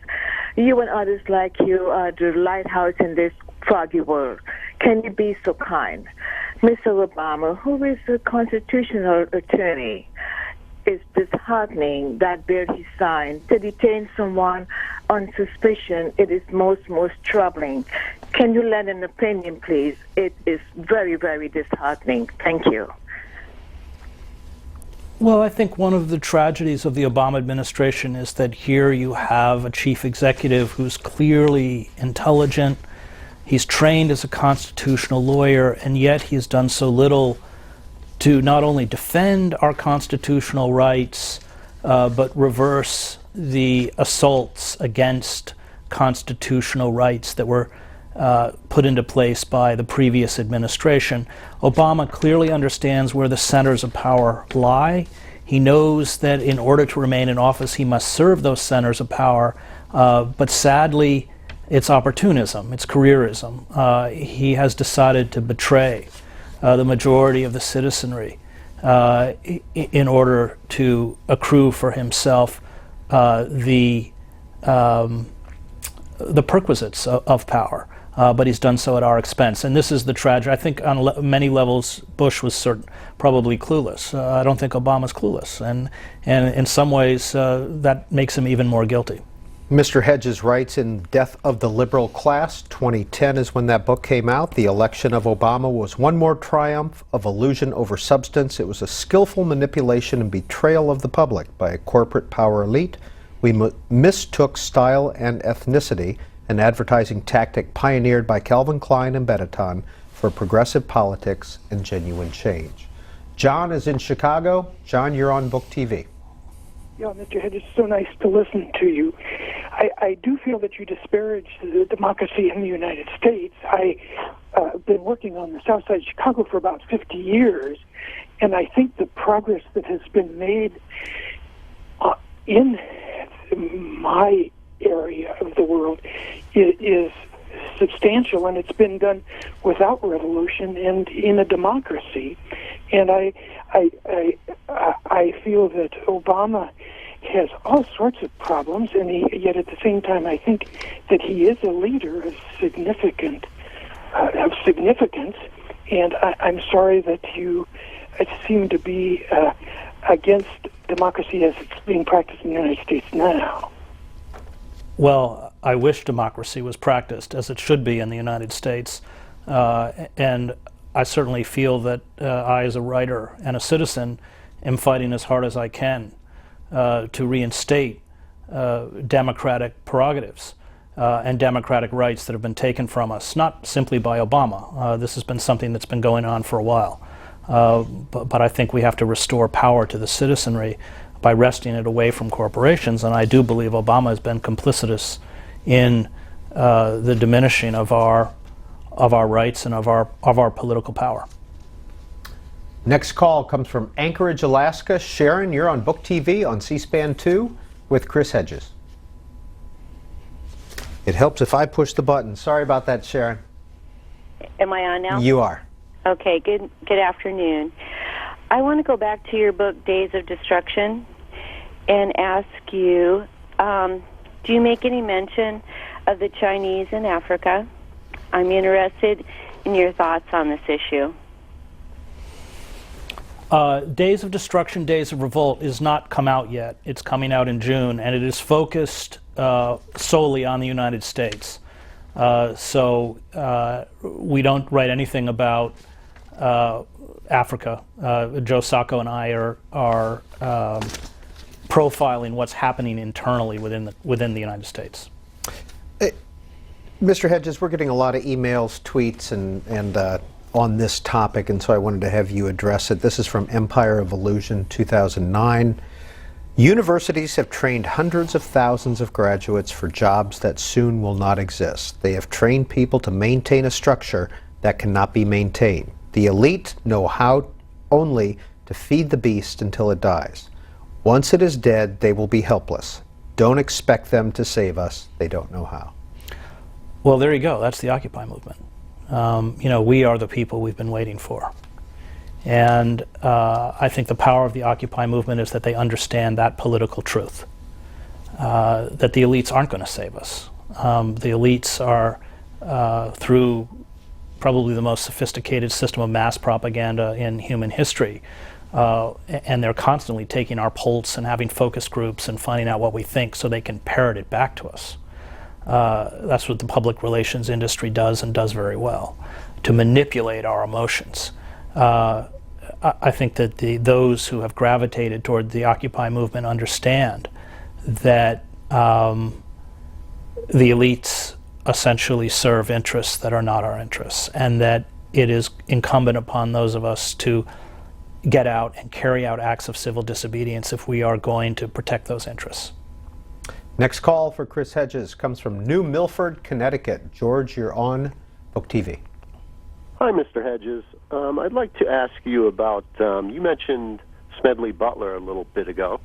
Could you talk a little more about General Butler and his role in the 1930s plot to seize the White House? And also if you could speculate on why we know so little about that plot and about General Butler himself. Thank you.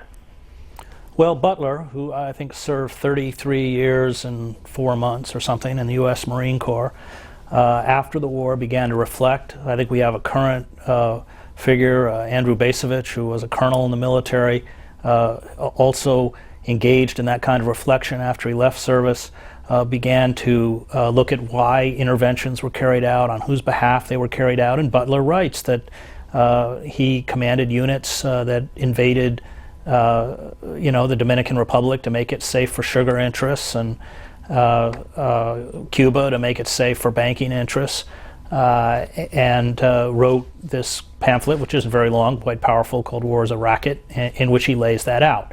And it's also interesting, as you point out, a kind of historical footnote is that in opposition to Roosevelt and the New Deal, there were industrialists, powerful industrialists, Henry Ford and others, who essentially wanted to carry out a coup d'etat. I'm not 100% on the Henry Ford thing, so I'd have to go back and check my history books, but certainly powerful industrialists that tried to recruit Butler to carry out a coup, and he exposed them. Chris Hedges is our guest. Gretchen Fallon from Arlington, Virginia emails into you. I'd like to thank you for helping me with your writing to navigate these last several bleak years. I met you during Desert Storm Shield. You were interviewing my Marine Corps husband, a battalion commander. In particular, I thought you were clear-eyed and unsentimental in seeing that the people in uniform were honorable, smart, savvy, and often far more skeptical of coming conflicts than their civilian masters. The beat goes on: Iraq, Afghanistan, and so much more. How can our leaders continue to be so out of touch? Gretchen Fallon, Arlington, Virginia. Well, I'm a huge fan of her husband, Colonel Fallon, who commanded a Marine Corps battalion that I spent a lot of time with, 1st Battalion, 1st Marines, and that went into Kuwait, was one of the first battalions that went into Kuwait. And,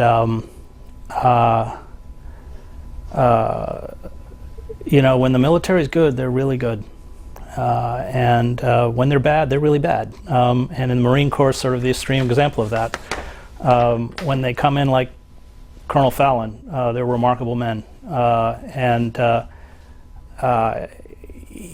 he. I remember after the war, I remember two moments. Colonels are sort of isolated figures within battalions, and so we talked a lot. And I remember one time he asked me because I never sort of like to interview anybody above the level of Lance Corporal. The higher up you get the food chain, the more sort of spin you get. So I tend to, like Ernie Pyle, stay with the lower ranks. But he once asked me, what do my men think of me? And I said, Colonel, to be honest, they don't really like officers, but they all say Colonel Fallon cares about his men. And he got choked up. And at the end of the war, he had 7 wounded, one of whom pretty seriously. And I told him, I said, having spent weeks and weeks with you, I think you're really a really great commander and a great leader. And he said, I got all my men home.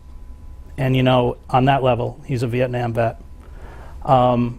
In some ways, you go to people like that, and there's no one who hates war more than they do, the good ones. And they want to take all their men home. And because of my relationship with the Marine Corps, I spoke to about 250 colonels and lieutenant colonels on the eve of the Iraq War, and got up and gave this long, hour-long talk as to why this thing was really not a good idea. And all of those people, because they were putting their men on the line, because it's them who pay the price, there was no disagreement. They understood this was folly. They did their duty, but they knew it was insane.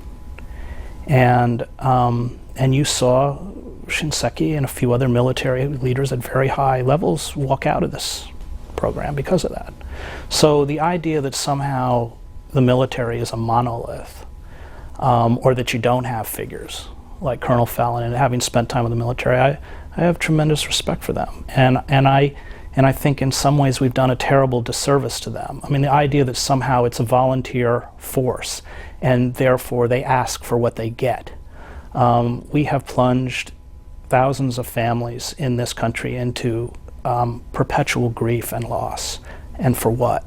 We don't have a right to do that. We don't have a right to do that to these men and women. As I said, I'm not a pacifist, but you only go to war as a last resort, as a final imperative, because the costs are so grave. And that comment from Gretchen means a lot to me because I'm a great admirer of her husband. Why did you choose to make the speech at Rockford College in 2003? Why did you choose that college? Why did you choose then? Did you know what the reaction was going to be? No, I didn't. I had been saying similar kinds of things for some time. My book, War is a Force That Gives Us Meaning, had come out that fall, and so inevitably I would be asked about the impending invasion of Iraq. Now, if I was a good careerist, I would have dodged the question, but I felt that was morally not permissible. The only thing I knew about Rockford College is that one of my heroes, Jane Addams, had graduated from there. I didn't know that subsequently the trustee board had posthumously tried to revoke her diploma.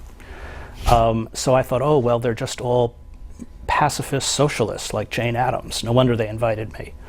And got up there and ran right into the buzzsaw. So no, I wasn't at all prepared for what I had to do. It was very uncomfortable. You can watch it on YouTube. To be booed and hissed by a crowd, and at one point have people actually climb up on the podium and try and push me away, and then be attacked over and over, hour after hour, and yet, someone said to me, one of my friends said, well, maybe you should have given the average follow your dream speech, or maybe you should have tried to moderate it. I got about 5 or 6 letters from students there who thanked me for what I was doing, and I always said, you know what, I was really only talking to them. That's it. Everyone else, I don't care about. So I think I did the right thing. I paid a price for it. I mean, nobody likes to lose their job, and I lost my pension and my medical benefits and all. I paid a price for that, of course. But war is not an abstraction to me. And without being melodramatic, I've lost friends in these conflicts. And I will go back there, and I want to at least go back from these zones of privilege and comfort that I live in, and be able to say that I did everything in my power, however futile it was, against these conflicts. And I hope that, maybe I'll have earned the right to ask for their forgiveness. Who is Eunice? My wife. You dedicate several of your books to her, and you've taken to writing it in Latin, the dedication. Why is that? Oh, because I think it's beautiful Latin poetry, and it's a kind of, except for I suppose Latinists, it's a kind of code between me and her. She's almost a co-author, I have to admit. She's an actor, but she's a great writer, and everything I write is filtered through her hands. I mean, there are pages in Empire of Illusion that are basically she wrote, several pages. Two Harbors, Minnesota. Sam, go ahead with your question or comment for Chris Hedges. Yeah, Chris, thank you for taking the call, but I'm wondering if you have any opinion about what corporate America has done to the Native American and our culture. The fact that they are all living on poverty-stricken reservations, and then on the other side they have these multi-million-dollar casinos that they're running sometimes in some of the states as well. I was wondering what your opinion on that was. Well, it's the idea that gambling, and this is just outside of reservations, but I think within the country at large, that somehow gambling is a form of development. You see, of course, a big push now to build casinos in Philadelphia. I live in Princeton, so I'm following that debate. It's about an hour away. And this has worked for a few Indian tribes. There's an Indian tribe in Connecticut it's worked very well for. But like there's one casino that nobody goes into on Pine Ridge. Pine Ridge is a pretty desolate, bleak area. If you look at the totality of Indian casinos, they've actually not been particularly lucrative. You have a few sort of sterling examples where people have actually been able, or tribes have been able to make money. But Pine Ridge is it's the second poorest county in the United States. At any one time, 60% of the people on Pine Ridge are living without electricity and running water. It is really, I mean, you almost have a hard time believing you're in America, frankly. Chris Hedges, Mark Peterson emails into you. I'm a great admirer of what you're trying to do. As a historical liberal, I find myself perplexed at passion I feel for the Ron Paul candidacy. Ron Paul, for me, is a sort of funny guy. I mean, he says a lot of good stuff. But for me, libertarianism is sort of a pre-industrial ideology. The idea that government should be so diminished. Well, I mean, the problem is that government is anemic in the face of corporations like ExxonMobil and Citibank and Goldman Sachs and Bank of America. And we need to find leverage by which these monopolies can be broken up and the power of these corporations can be curbed. And so I think Ron Paul is pretty good in terms of empire, in terms of fiscal responsibility, in terms of constitutional rights. But the core of his message, which is essentially to gut government, is one that I think isn't going to do anything to diminish the power of the corporate state. This is from Peter Eggenberger, another email. Your claims about the way the U.S. is run seems plausible, but hasn't it always been run along similar lines since 1776? Furthermore, haven't elites always run societies?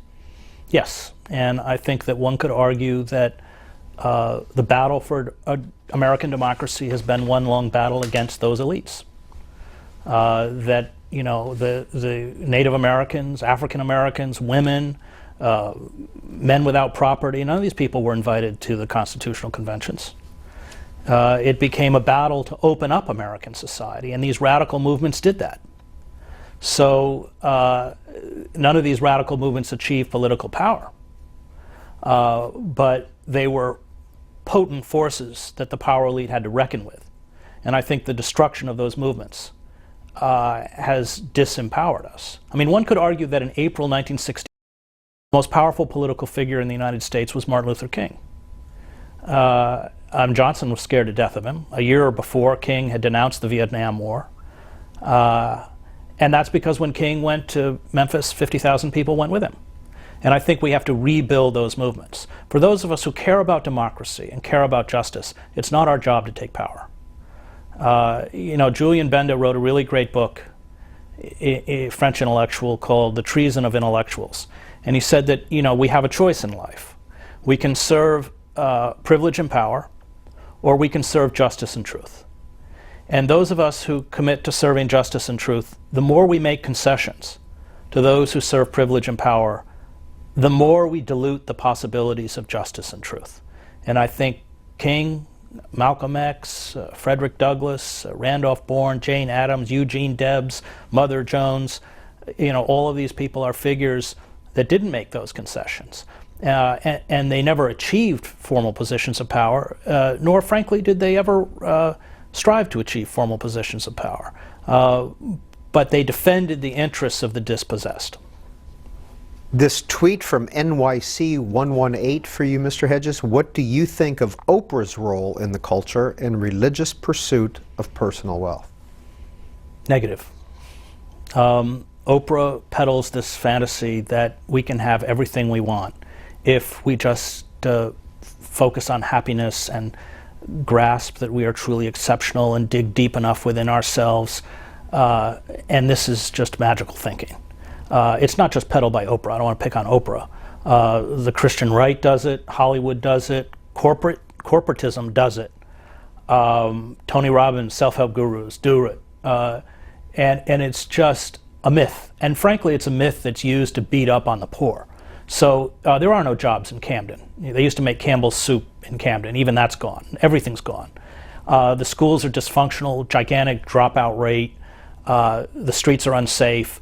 And to somehow tell a poor black child who's not getting an adequate education, not being raised in an environment that provides safety and security and nurturing, and upon that being tossed out into a city where there is no work, that they have to dig deep enough within themselves, is really a way for us to turn our backs on the vulnerable and the poor, and to say, you are responsible.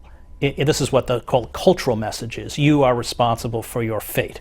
And that's just the way the corporate state wants it, as it sheds job after job after job, as larger and larger segments of American society are reduced to subsistence level, without any kind of job security, without any kind of adequate health insurance, that it's sort of their fault because they haven't managed to tap into their inner strength.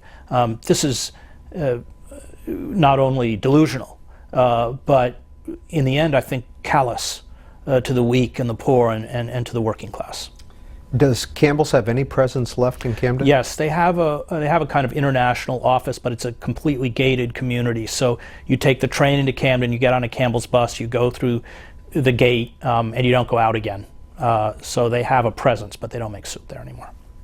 Glenn, Freeland, Michigan. Good afternoon. You're on BookTV on C-SPAN 2. Thanks very much. Mr. Hedges, some people now say the Holocaust is a lie. At the time, at least, some people had the excuse of saying they didn't know because there was no television and internet and stuff like that. Now, with what's going on in Syria, you can see the torture and the atrocities and all that kind of thing. And the peaceful protesters, they're carrying signs that say the old, I guess it comes primarily from the Holocaust. All it takes is for good people to do nothing, and evil people will triumph, or whatever exactly it is. I don't know exactly what you should do, but when you see some of this atrocious stuff coming out of Syria in particular, and some of these other Arab nations going on now, don't you think we should be, I mean, I'm not talking as some trigger-happy armchair warrior or anything. I was against the Iraq war. Glenn, what's your question? Don't you think there's something more we could be doing in situations like Syria now? Well, I supported the intervention in Bosnia. I was much more skeptical about the intervention in Libya. We became embroiled in a 6-month-long civil war in Libya. Hundreds of people, thousands of people perhaps died. We don't know the actual count. Once you stop using cruise missiles and sophisticated weaponry like that, you inevitably have civilian casualties. I think intervention in Syria would probably not be quick or easy. And in terms of loss of life, as we saw in Libya, may in fact drive up the body count. The problem with Syria, as is the problem with Libya, is that they are sort of the Ceausescus of the Middle East. If you remember in the revolutions in Eastern Europe, the Polish government eventually built a kind of coalition with Solidarity. Erich Honecker in East Germany and the communist regime went down, as it did in Czechoslovakia, relatively peacefully. There was violence, but not as we saw in Ceausescu, where Ceausescu sent down troops and murdered thousands of people in Timișoara, which is the city where the rebellion began. And I think in Libya and Syria we've seen the same kind of recalcitrance on the part of the regimes, that they're quite happy to kill their own. And it's really tough to know how to respond. But I think Libya is an example of perhaps how we don't want to respond in Syria. What we have to do is put as much pressure as we can on the outside, but I think becoming embroiled in a Syrian civil war is not astute. About 50 minutes left with this month's in-depth guest, Chris Hedges. For what did you win the Pulitzer? It was I was part of a team of reporters that won the Pulitzer Prize for our coverage of Al-Qaeda, and I was based in Paris, and I covered Al-Qaeda in Europe, not in Germany, I don't speak German, but in the rest of Europe, including London, Britain, and the Middle East. And he is the author of 9 nonfiction books. His most recent book is The World as It Is, a compilation of his columns from Truthdig, and his newest book will be coming out in June. Will that also be published by The Nation? Yes, with Joe Sacco, who's done some amazing stuff, including Footnotes in Gaza. Tassari in Queens, New York, you're on. Happy New Year.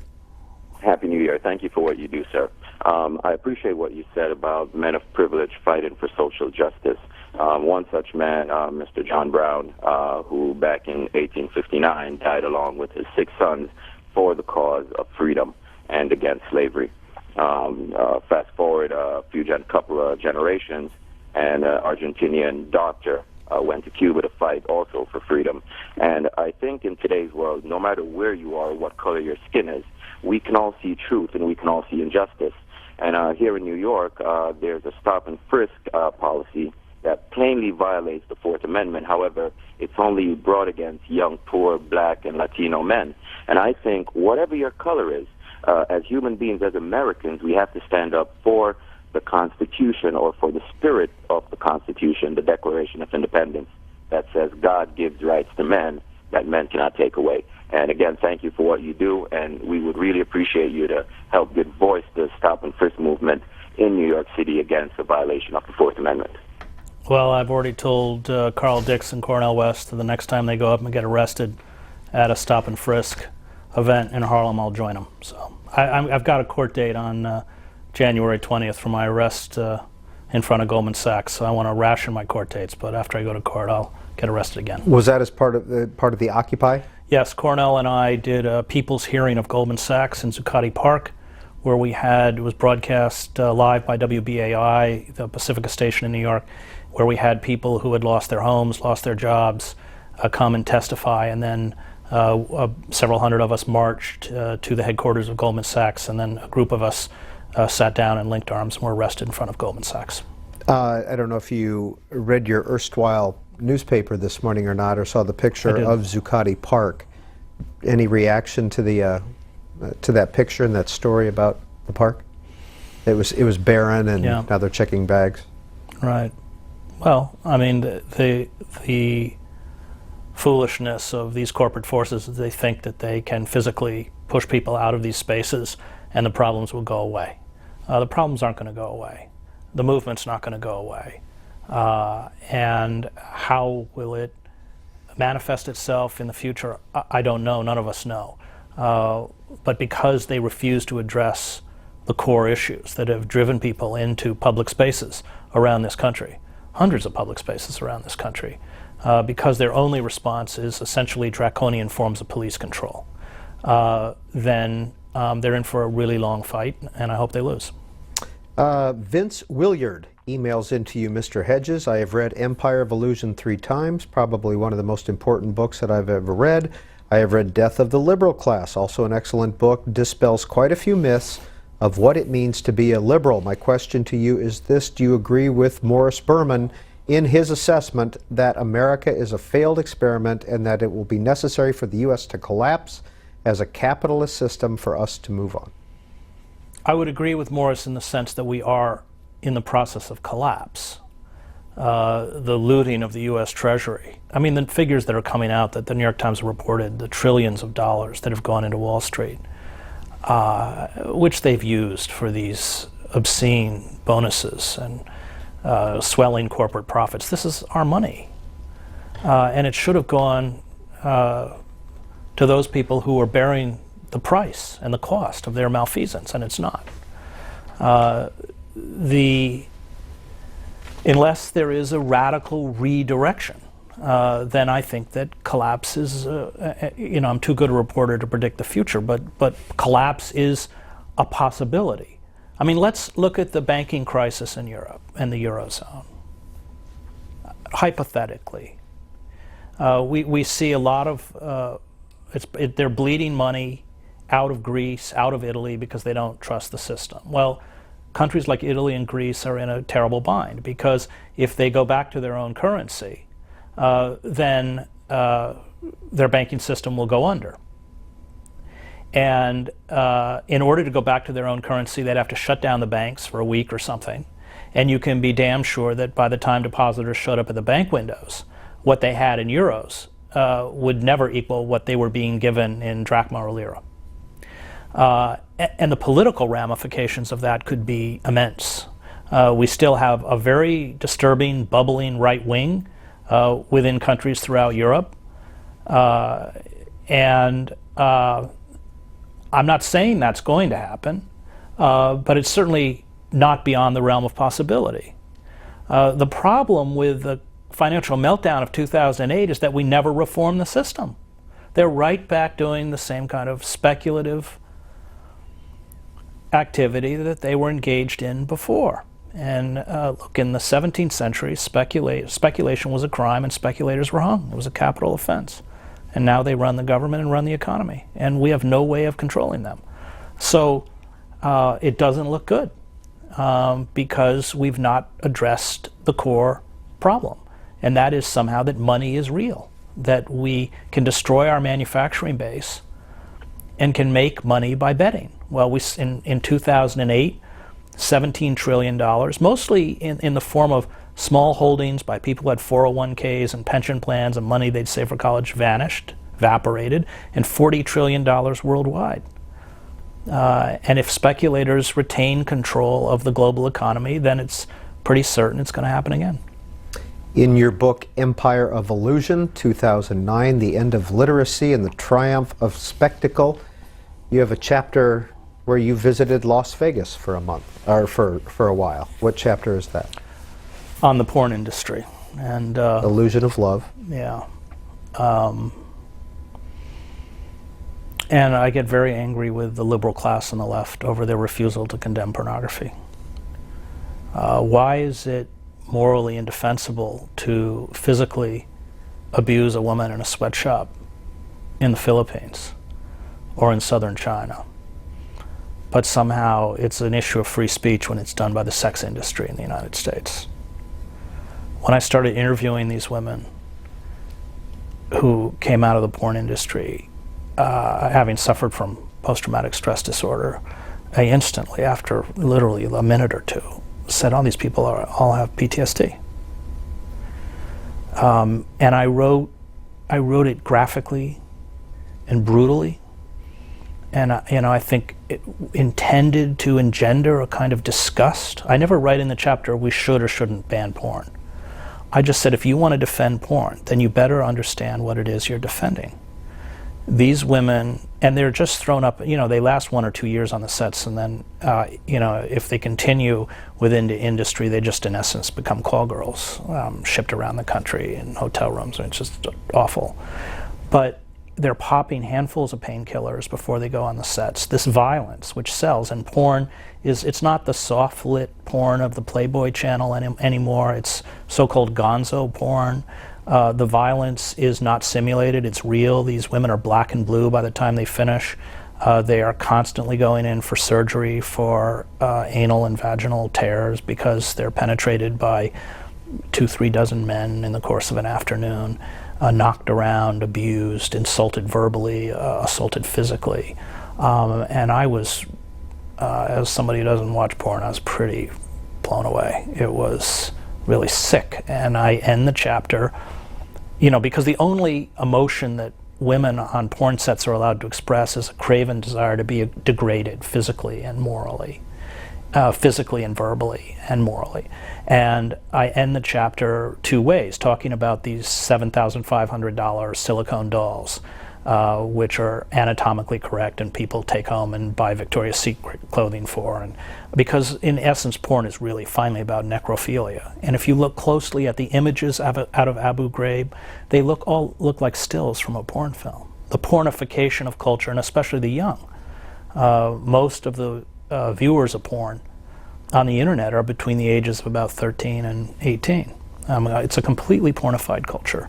And I think that in this, boy, I stand with the right wing on this. I mean, I think it is a symptom of deep moral degeneracy and an utter failure on the part of the so-called liberal class to stand up for the values it purports to espouse. It won't take a stand against it. We are talking with Chris Hedges on In Depth. He was just discussing his book from 2009, Empire of Illusion. Our next call comes from John in Las Vegas. Hi, John. Happy New Year. It's a wonderful way to start the new year. Listening to Chris Hedges, a very reasoned and reasonable man. But Mr. Hedges, I would imagine your life experience, especially as personified by your appearance at Rockwell, must lead you to the conclusion that no matter how bright we are, that man is not really a reasoning creature, but an emotional creature, and just uses his mind to justify his prejudices. And I think the most perfect example of that is your former friend Christopher Hitchens. I mean, for Christopher Hitchens to look at Henry Kissinger and his involvement in the assassination and murder of the democratically elected socialist Salvador Allende in Chile and conclude that he is a war criminal, and then to look at the more egregious behavior of George Bush and his lying us into Iraq and the murder of thousands of Iraqis and the murder of Saddam Hussein, and conclude he is not a war criminal, and the fact that Christopher Hedges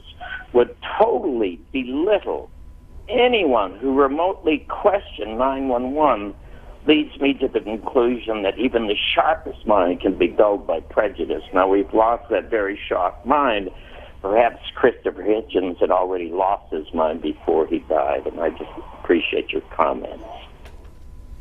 Well, as somebody who has lived in disintegrating societies, I would certainly agree that human beings are not particularly rational. Freud got this in Civilization and its Discontents, written on the eve of World War II, where he talked about two forces, both within the individual and within the society.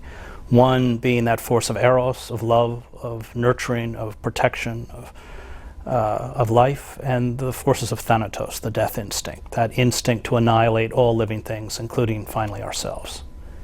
And that these two forces are in eternal conflict, both within the individual and within societies at large, and that whole societies can be gripped by forces of thanatos. I think the Serbian society was at the end of the war. They giddily sort of embraced their own self-destruction and death. I think if you look at the end of Nazi Germany, there's a wonderful movie, Downfall, that I think captures it. This German film on Hitler's bunker. Yeah, it's brilliant. But it captures that kind of, having lived in those kinds of environments, it captures that kind of intoxication with death and longing for it. Yeah, I don't think human beings are rational. My struggles with Hitchens were that he, when he was on the left or the right, there was never any nuance for him. He had been a former Trotskyite, and he swung all the way over and became a confidant of Paul Wolfowitz and the neocons. And he bifurcated the world into blacks and whites, us and them. And unfortunately, that is a vision of reality that the closer you get to the ground just doesn't hold up. How would you describe your relationship with Mr. Hitchens over the years? Friends, adversaries? Deeply antagonistic. Deeply? Yeah. In your book, War is a Force That Gives Us Meaning, you write that war finds its meaning in death. The cause is built on the backs of victims, portrayed always as innocent. The dead become the standard bearers of the cause, and all causes feed off a steady supply of corpses. Mr. Hedges, what's the worst place you've ever been, or the worst situation you've ever been in? There have been moments, of course, where I thought it would be killed. So I mean, but those were moments. In terms of a place, it would be Sarajevo because there was nowhere to hide. You sort of have to come out of the military to understand what it was like, because you have to know the weapon systems that were being used against us. 155 howitzers, 90 millimeter tank rounds, Katyusha rockets that are fired in bursts of 12 or 24 and can take down a 4 or 5 story apartment building in a matter of seconds, killing everyone inside. This was the kind of heavy ordnance that was being lobbed on top of us 24 hours a day, and coupled with the sniper fire. So it was like being in a, in a kind of, it was like being a rat in a cage. I mean, you couldn't get out, and you were constantly being zapped, and it had the same kind of psychological effect where it just ground you down.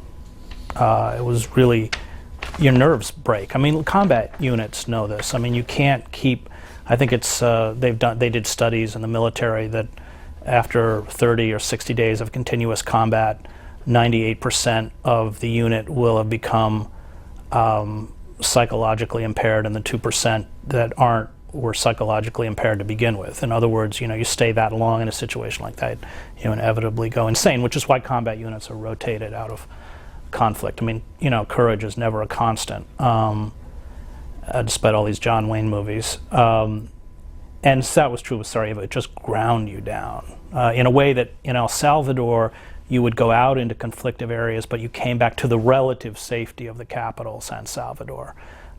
In Sarajevo, there was no safe place to be. In your book, I Don't Believe in Atheists, also known as When Atheism Becomes Religion, the belief that we can achieve human perfection, that we can advance morally, is itself an evil. It provides a cover for criminality and abuse, a justification for murder. It sanctifies war, murder, and torture for an unattainable absolute.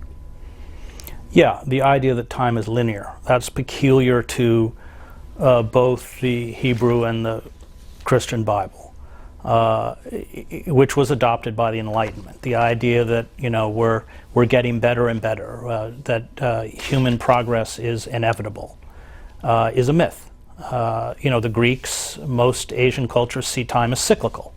That you have both within the individual and within civilizations a time of birth and maturation and decay and decrepitude and death.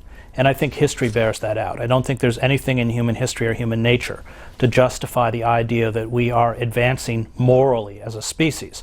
That doesn't mean we don't make moral advances, we do, but we also make moral reverses. And I think what we've done is equate technological progress with moral progress, and that's very dangerous. That technology is an instrument that serves the ambitions of humankind. But I don't think human nature changes very much.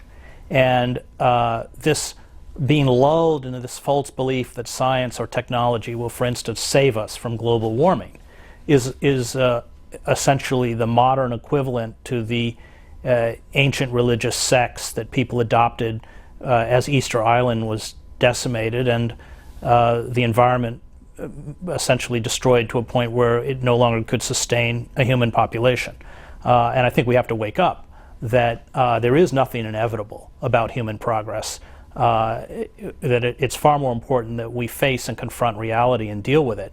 And if we don't, if we keep this naive belief, in essence, technology is sort of serves what in medieval times would have been God. And unless we shake ourselves free from that, we're in very big trouble. In your book, The World as It Is, the creed of objectivity killed the news, and you quote Molly Ivins in here, and I just want to read just a little bit of that. This is Molly Ivins writing. I have heard many an editor say, well, we're being attacked by both sides, so we must be right.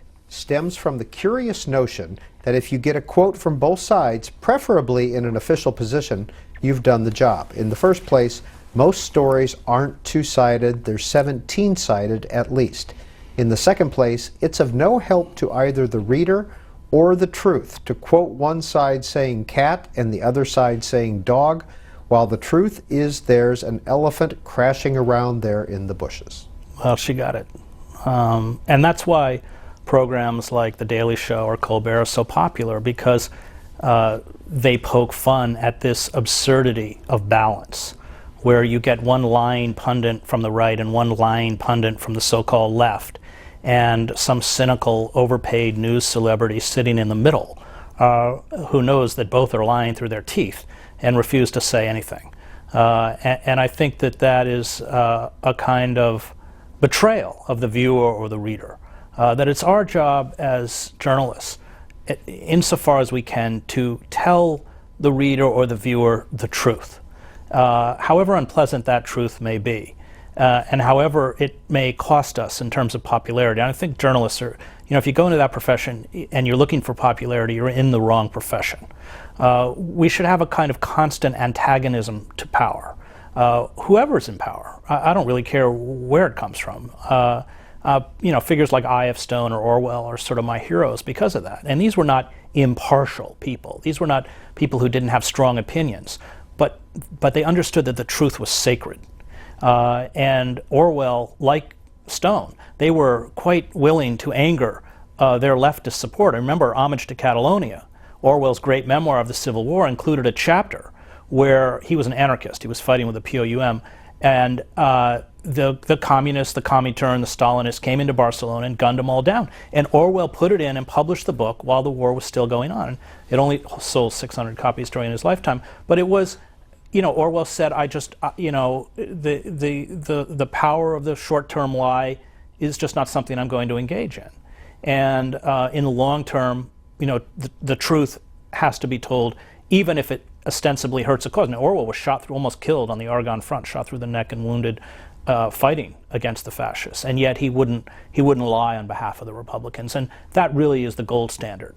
So these people were not in the way of sort of commercial journalism defined in any way as objective or impartial, but they told the truth.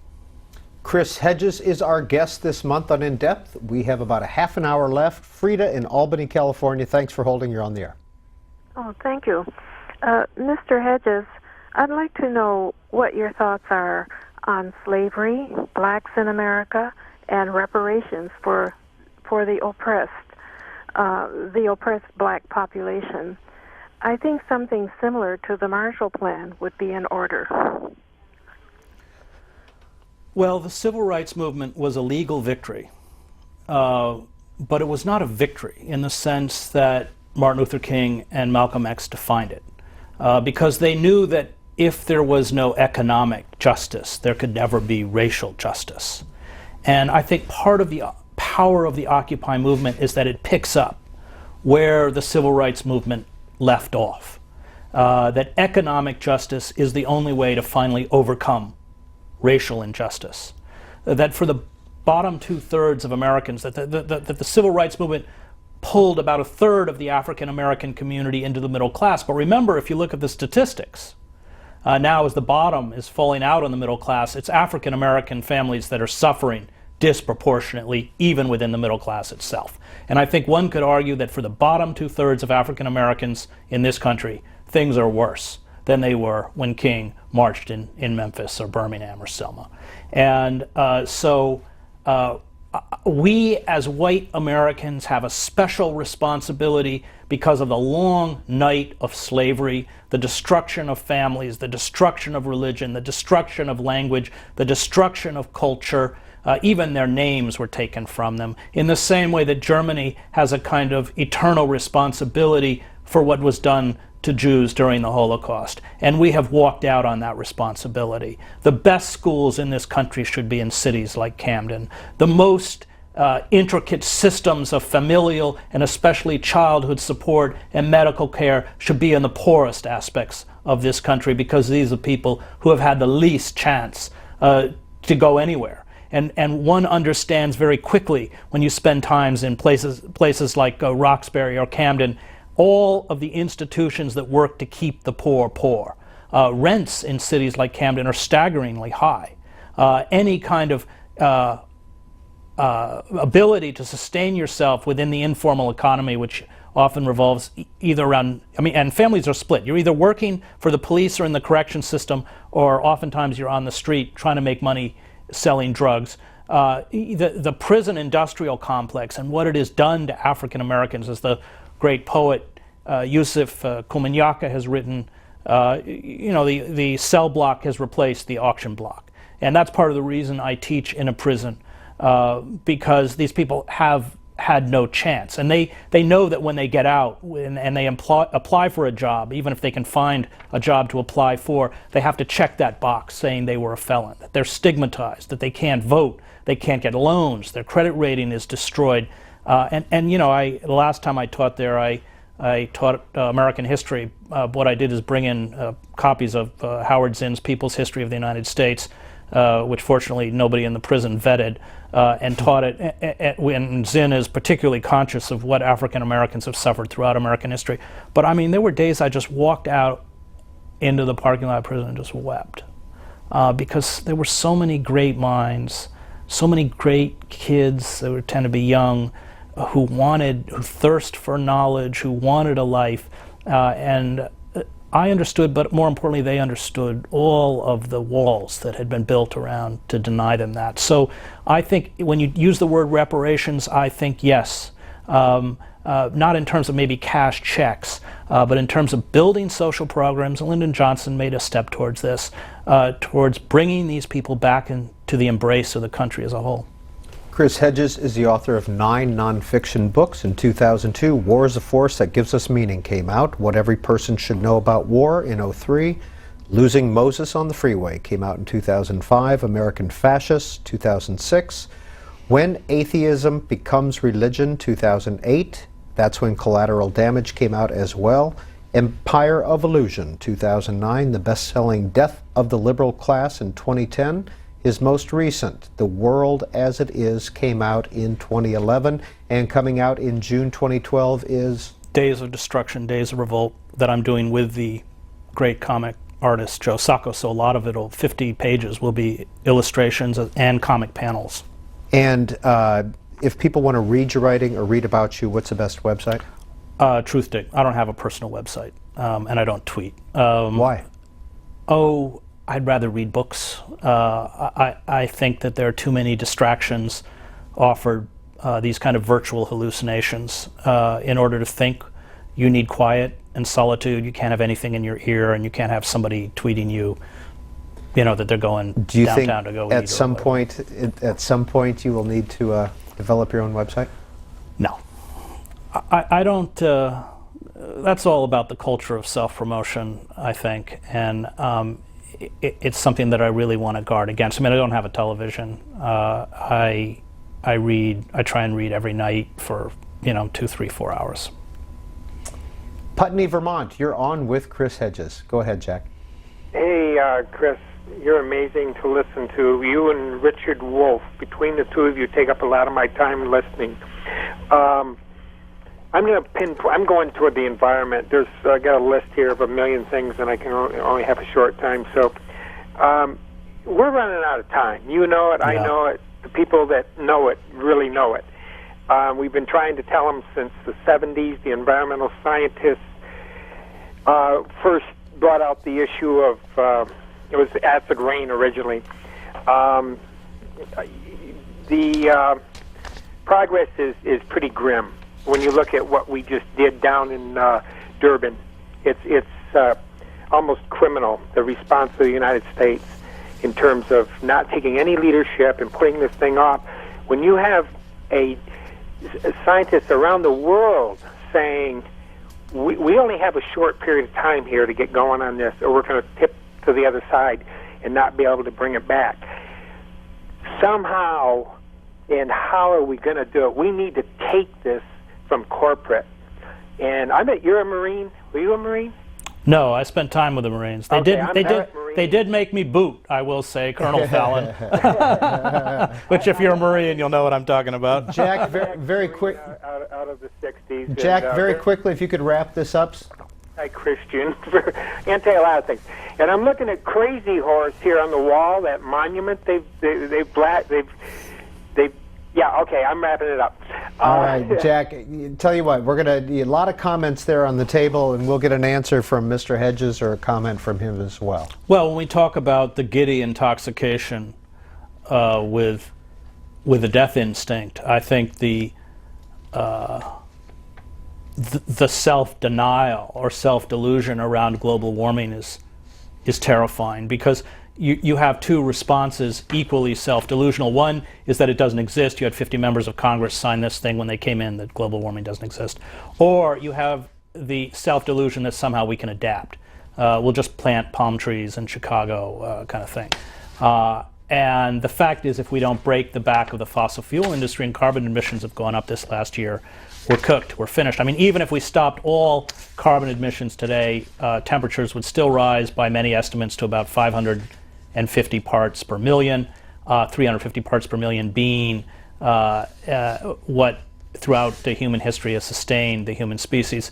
It is the book Empire of Illusion, the subtext is the end of literacy and the triumph of spectacle. It is the triumph of spectacle. What are we? Our emotional and intellectual energies are diverted to what? The Kardashian. I can hardly keep up with it. The Kardashians or Anthony Weiner's boxer shorts, or it's just every week there's something else. And it's, go back and read the end of ancient Rome. Cicero, inveighing against the absurdities of a Nero and of the Colosseum, and the investment of emotional and intellectual life into the arena, and look at the entertainment industry, the way sports, professional sports, college sports, celebrity culture has essentially, they flicker like the images on the wall of Plato's cave, and we're unable to see that the world's on fire. And so I think the caller is right, that it really is that dire, it really is that serious, and yet the culture of celebrity and the culture of spectacle and the culture of illusion is so powerful and is disseminated in so many ways that we're anesthetized. A couple of related emails here. This is from Paul Appel, and we have another one here from Shepard Nakbar, and they're both talking about their grandchildren. What is the most effective action an older dispensable war vet can do to help his grandkids have a better life? That's Paul Appel. And then Shepard asks, I want to give advice to my 13-year-old granddaughter. What country should she be thinking about emigrating to live a happier, more moral, and productive life? Canada, Costa Rica, Singapore, Norway, other? Well, Canada just walked away from the Kyoto Accords because of the tar sands, so I'm not sure Canada anymore. I don't want to go anywhere. I want to save this country. My family's been here for a long time, 1633. There's a lot that I love and care about, and I think it's worth fighting for. So get up and fight. And that's going to mean civil disobedience, and it's going to mean the discomfort of being arrested. And I think for me, the really great moral voices, Wendell Berry being one, Cornel West and others, have made this decision. I think Wendell Berry is about 77, beautiful poet, writer, moral philosopher. And he went and occupied, over the destruction of the beloved Appalachian Mountains in Kentucky, the governor's office. And as he went in there, he said, going to jail is more time than I really care to donate to the U.S. government, but he did it. And I've been arrested here in Washington and New York, and probably be arrested again, and it's not fun.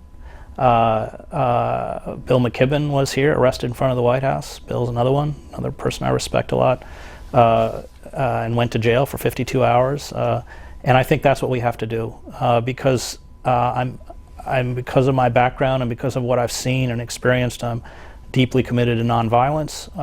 And I think that in order to make a better world, we have to put our bodies on the line, peacefully, respectfully, through acts of civil disobedience, to challenge what I think in theological terms could be called these corporate systems of death.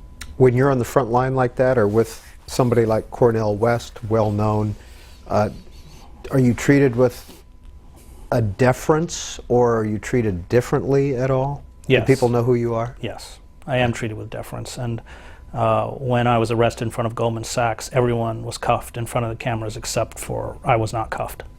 And the police inspector who was running the operation told the patrolman not to cuff me. I did get cuffed, but not in front of the cameras. I got escorted to a paddy wagon, then I got cuffed.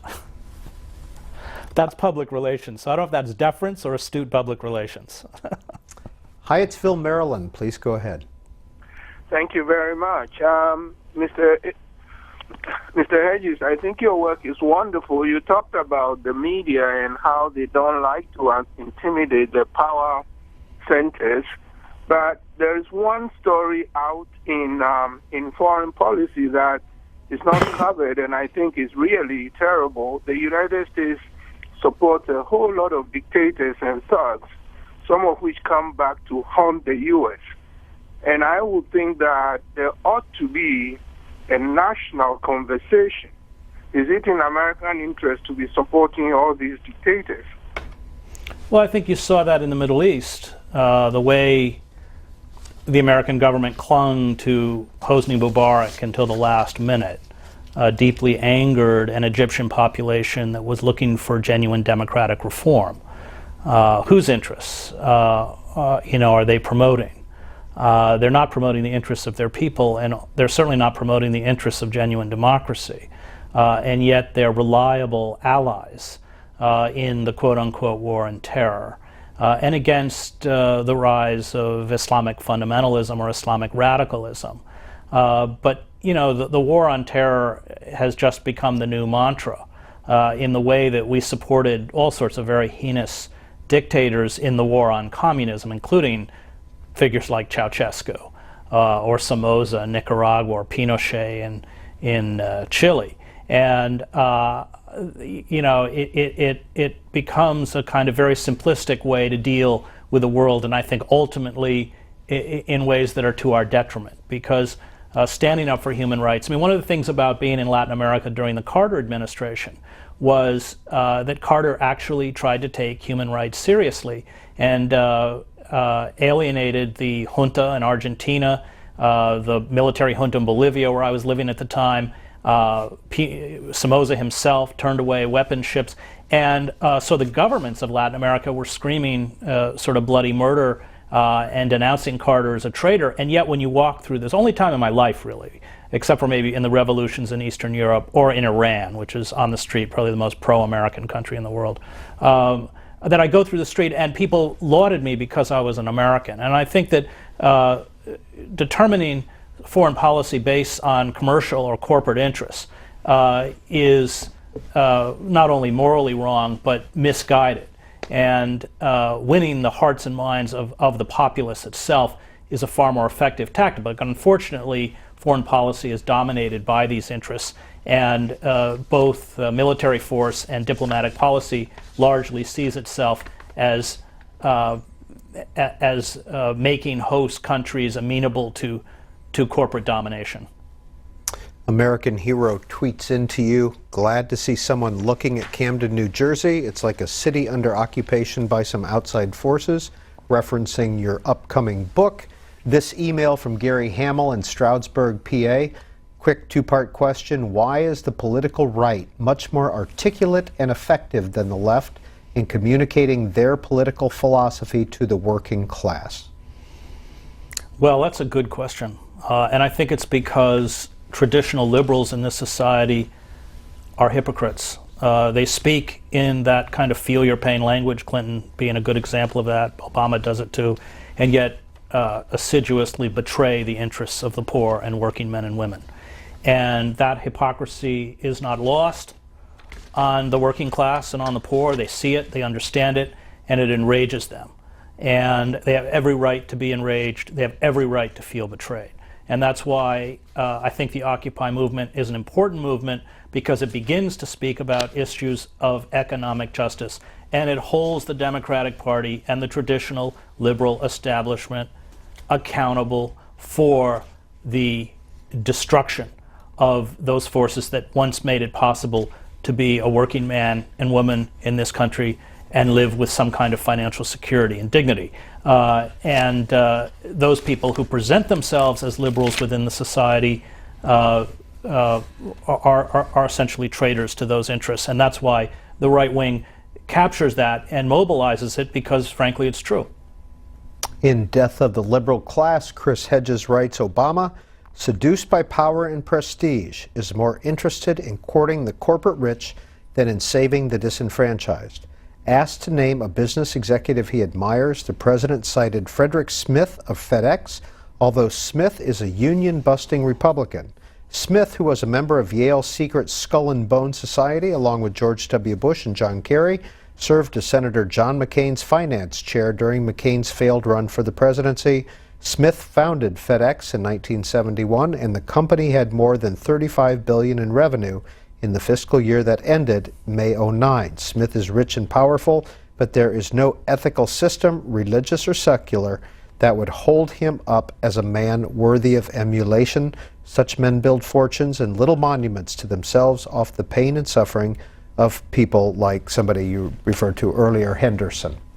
North Platte, Nebraska. Ann, go ahead with your question for Chris Hedges. Yes, Mr. Hedges, you are truly a truth sayer, and I have two things I'd like to throw out there. One is that I keep hoping it's not true, but I have come to believe that the elections and voting is just an exercise in futility. It's like theater, and it doesn't make a difference. And somehow or other, we're supposed to believe that it gives us a voice and that by voting we can make a difference.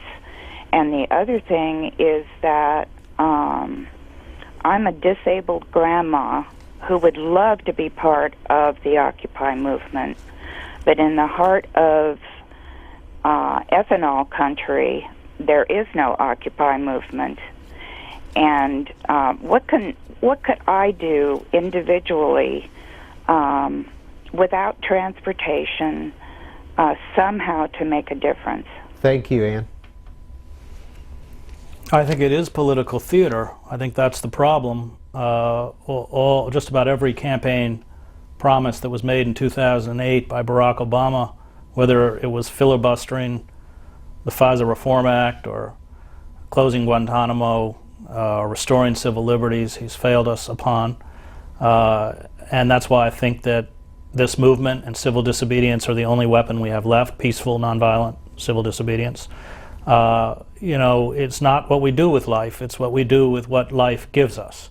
And, we all have limitations and struggles. You have personal limitations, and you shouldn't beat up on yourself for what you can't do. You do what you can. We change the world, I think, one person at a time. That's why in the Christian Gospels, the concern for the neighbor is absolutely paramount, especially for the neighbor who is poor, dispossessed, suffering. That's what the story of the Good Samaritan is at its core. It's about is the person who's left beaten on the side of the road. And I think it's within your circle, when you see that kind of suffering, reaching out in any way that you can to ameliorate it becomes an act that is not only one, finally, that is about compassion and empathy, but I think in the state of affairs of America, even a political act. Mr. Hedges, who else is there to stop the wars and the banks but Ron Paul? If the U.S. lasts that long, who are we to vote for? And I ask that in the sense of how closely are you following Iowa, and what do you think of the process, the whole process? Well, I try not to follow it. I don't really care what Newt Gingrich said or what Mitt Romney said, nobody's talking about issues, frankly. Ron Paul talks about issues, but for the rest of it, it's just vacuous garbage for the most part, and I just don't want to fill my head with it. The whole Republican primary has just been sort of the march of the trolls, one troll replacing another week after week. I think we'll probably end up with Mitt Romney, who's as soulless as Barack Obama, and as captured to the interests of corporations as Obama is. I think there are aspects to Ron Paul's ideology that I find disturbing. I think that, as a previous caller mentioned, there should be heavy state intervention into impoverished areas, not only in our inner cities, but in rural enclaves where poverty has become tremendous. Much of my own family comes from rural areas of Maine. Food deserts, supermarkets closed down, loss of employment, tremendous suffering, and I, in that sense, am a believer of the.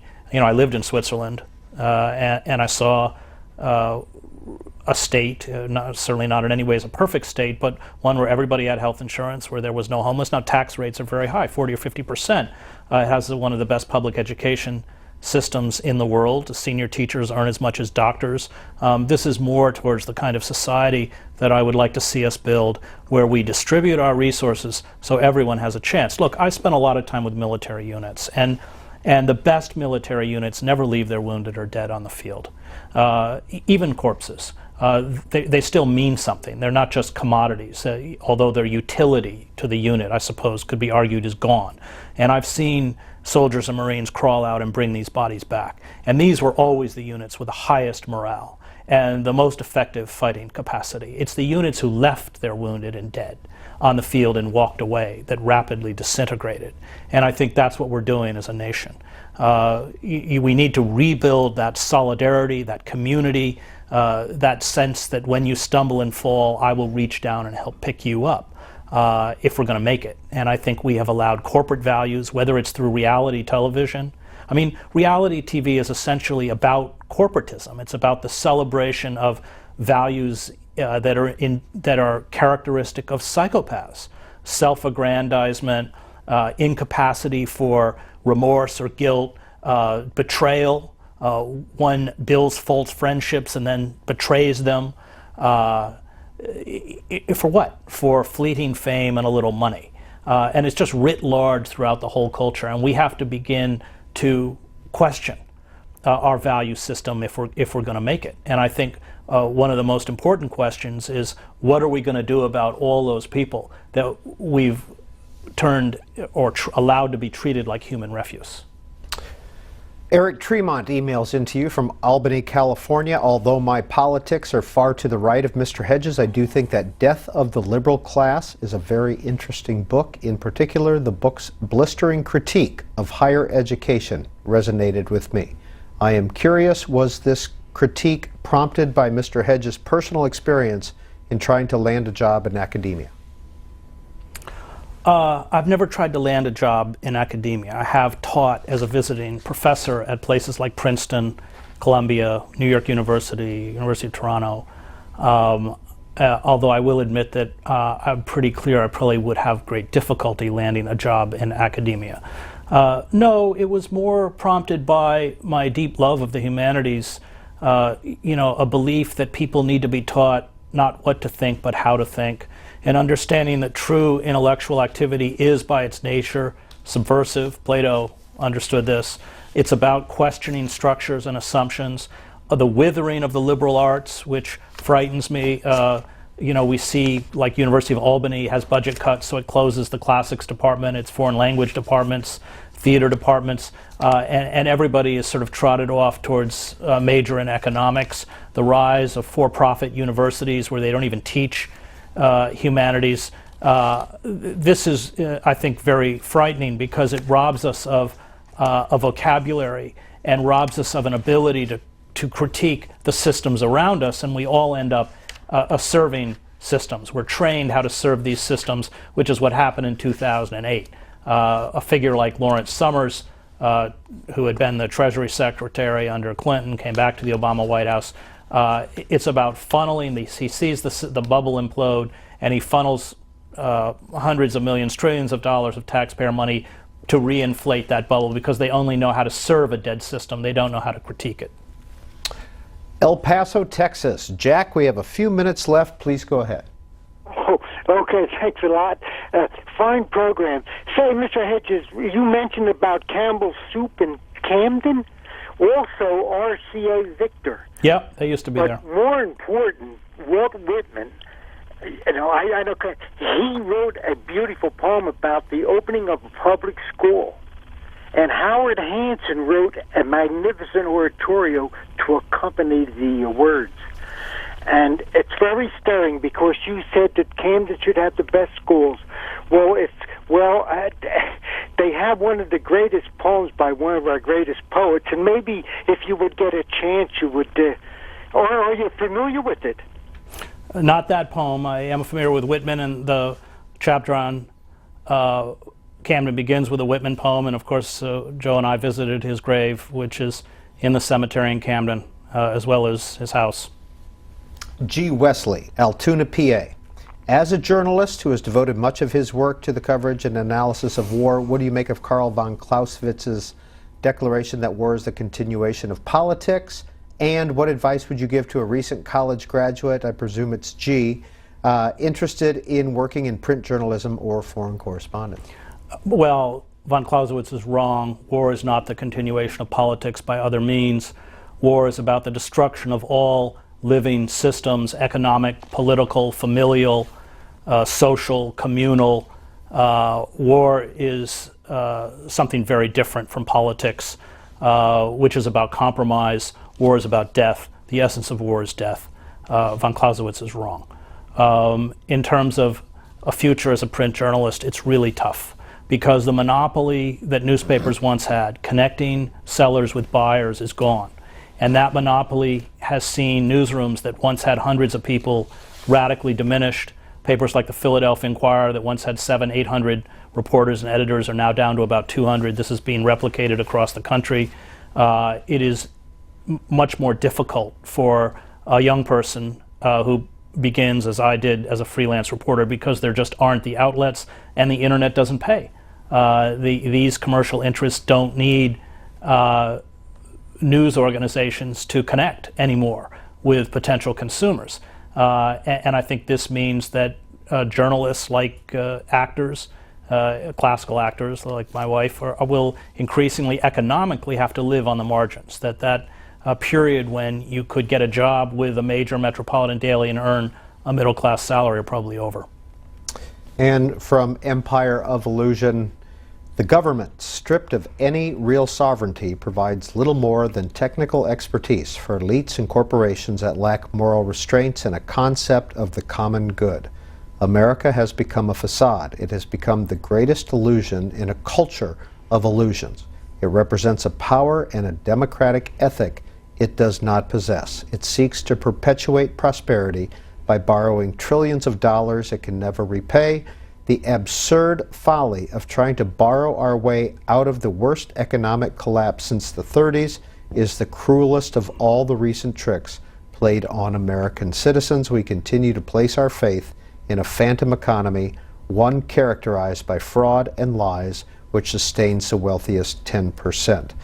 That's Chris Hedges writing in Empire of Illusion. He is the author of 9 nonfiction books, and he has been our guest for the last 3 hours here on In Depth. Very quickly, here are his books: War is a Force That Gives Us Meaning, What Every Person Should Know About War, Losing Moses on the Freeway, American Fascists, I Don't Believe in Atheists, which is now When Atheism Becomes Religion, Collateral Damage came out in 2008, Empire of Illusion, a bestseller in 2009, another bestseller, Death of the Liberal Class in 2010, and The World as It Is in 2011. Mr. Hedges, thank you for being on BookTV's In-Depth program. Thanks for having me. And thank you for joining us. We wish you a Happy New Year. This program will re-air tonight at midnight Eastern Time, New Year's Day, midnight, and then it will re-air again next Saturday at 9 a.m. Eastern Time. Happy New Year.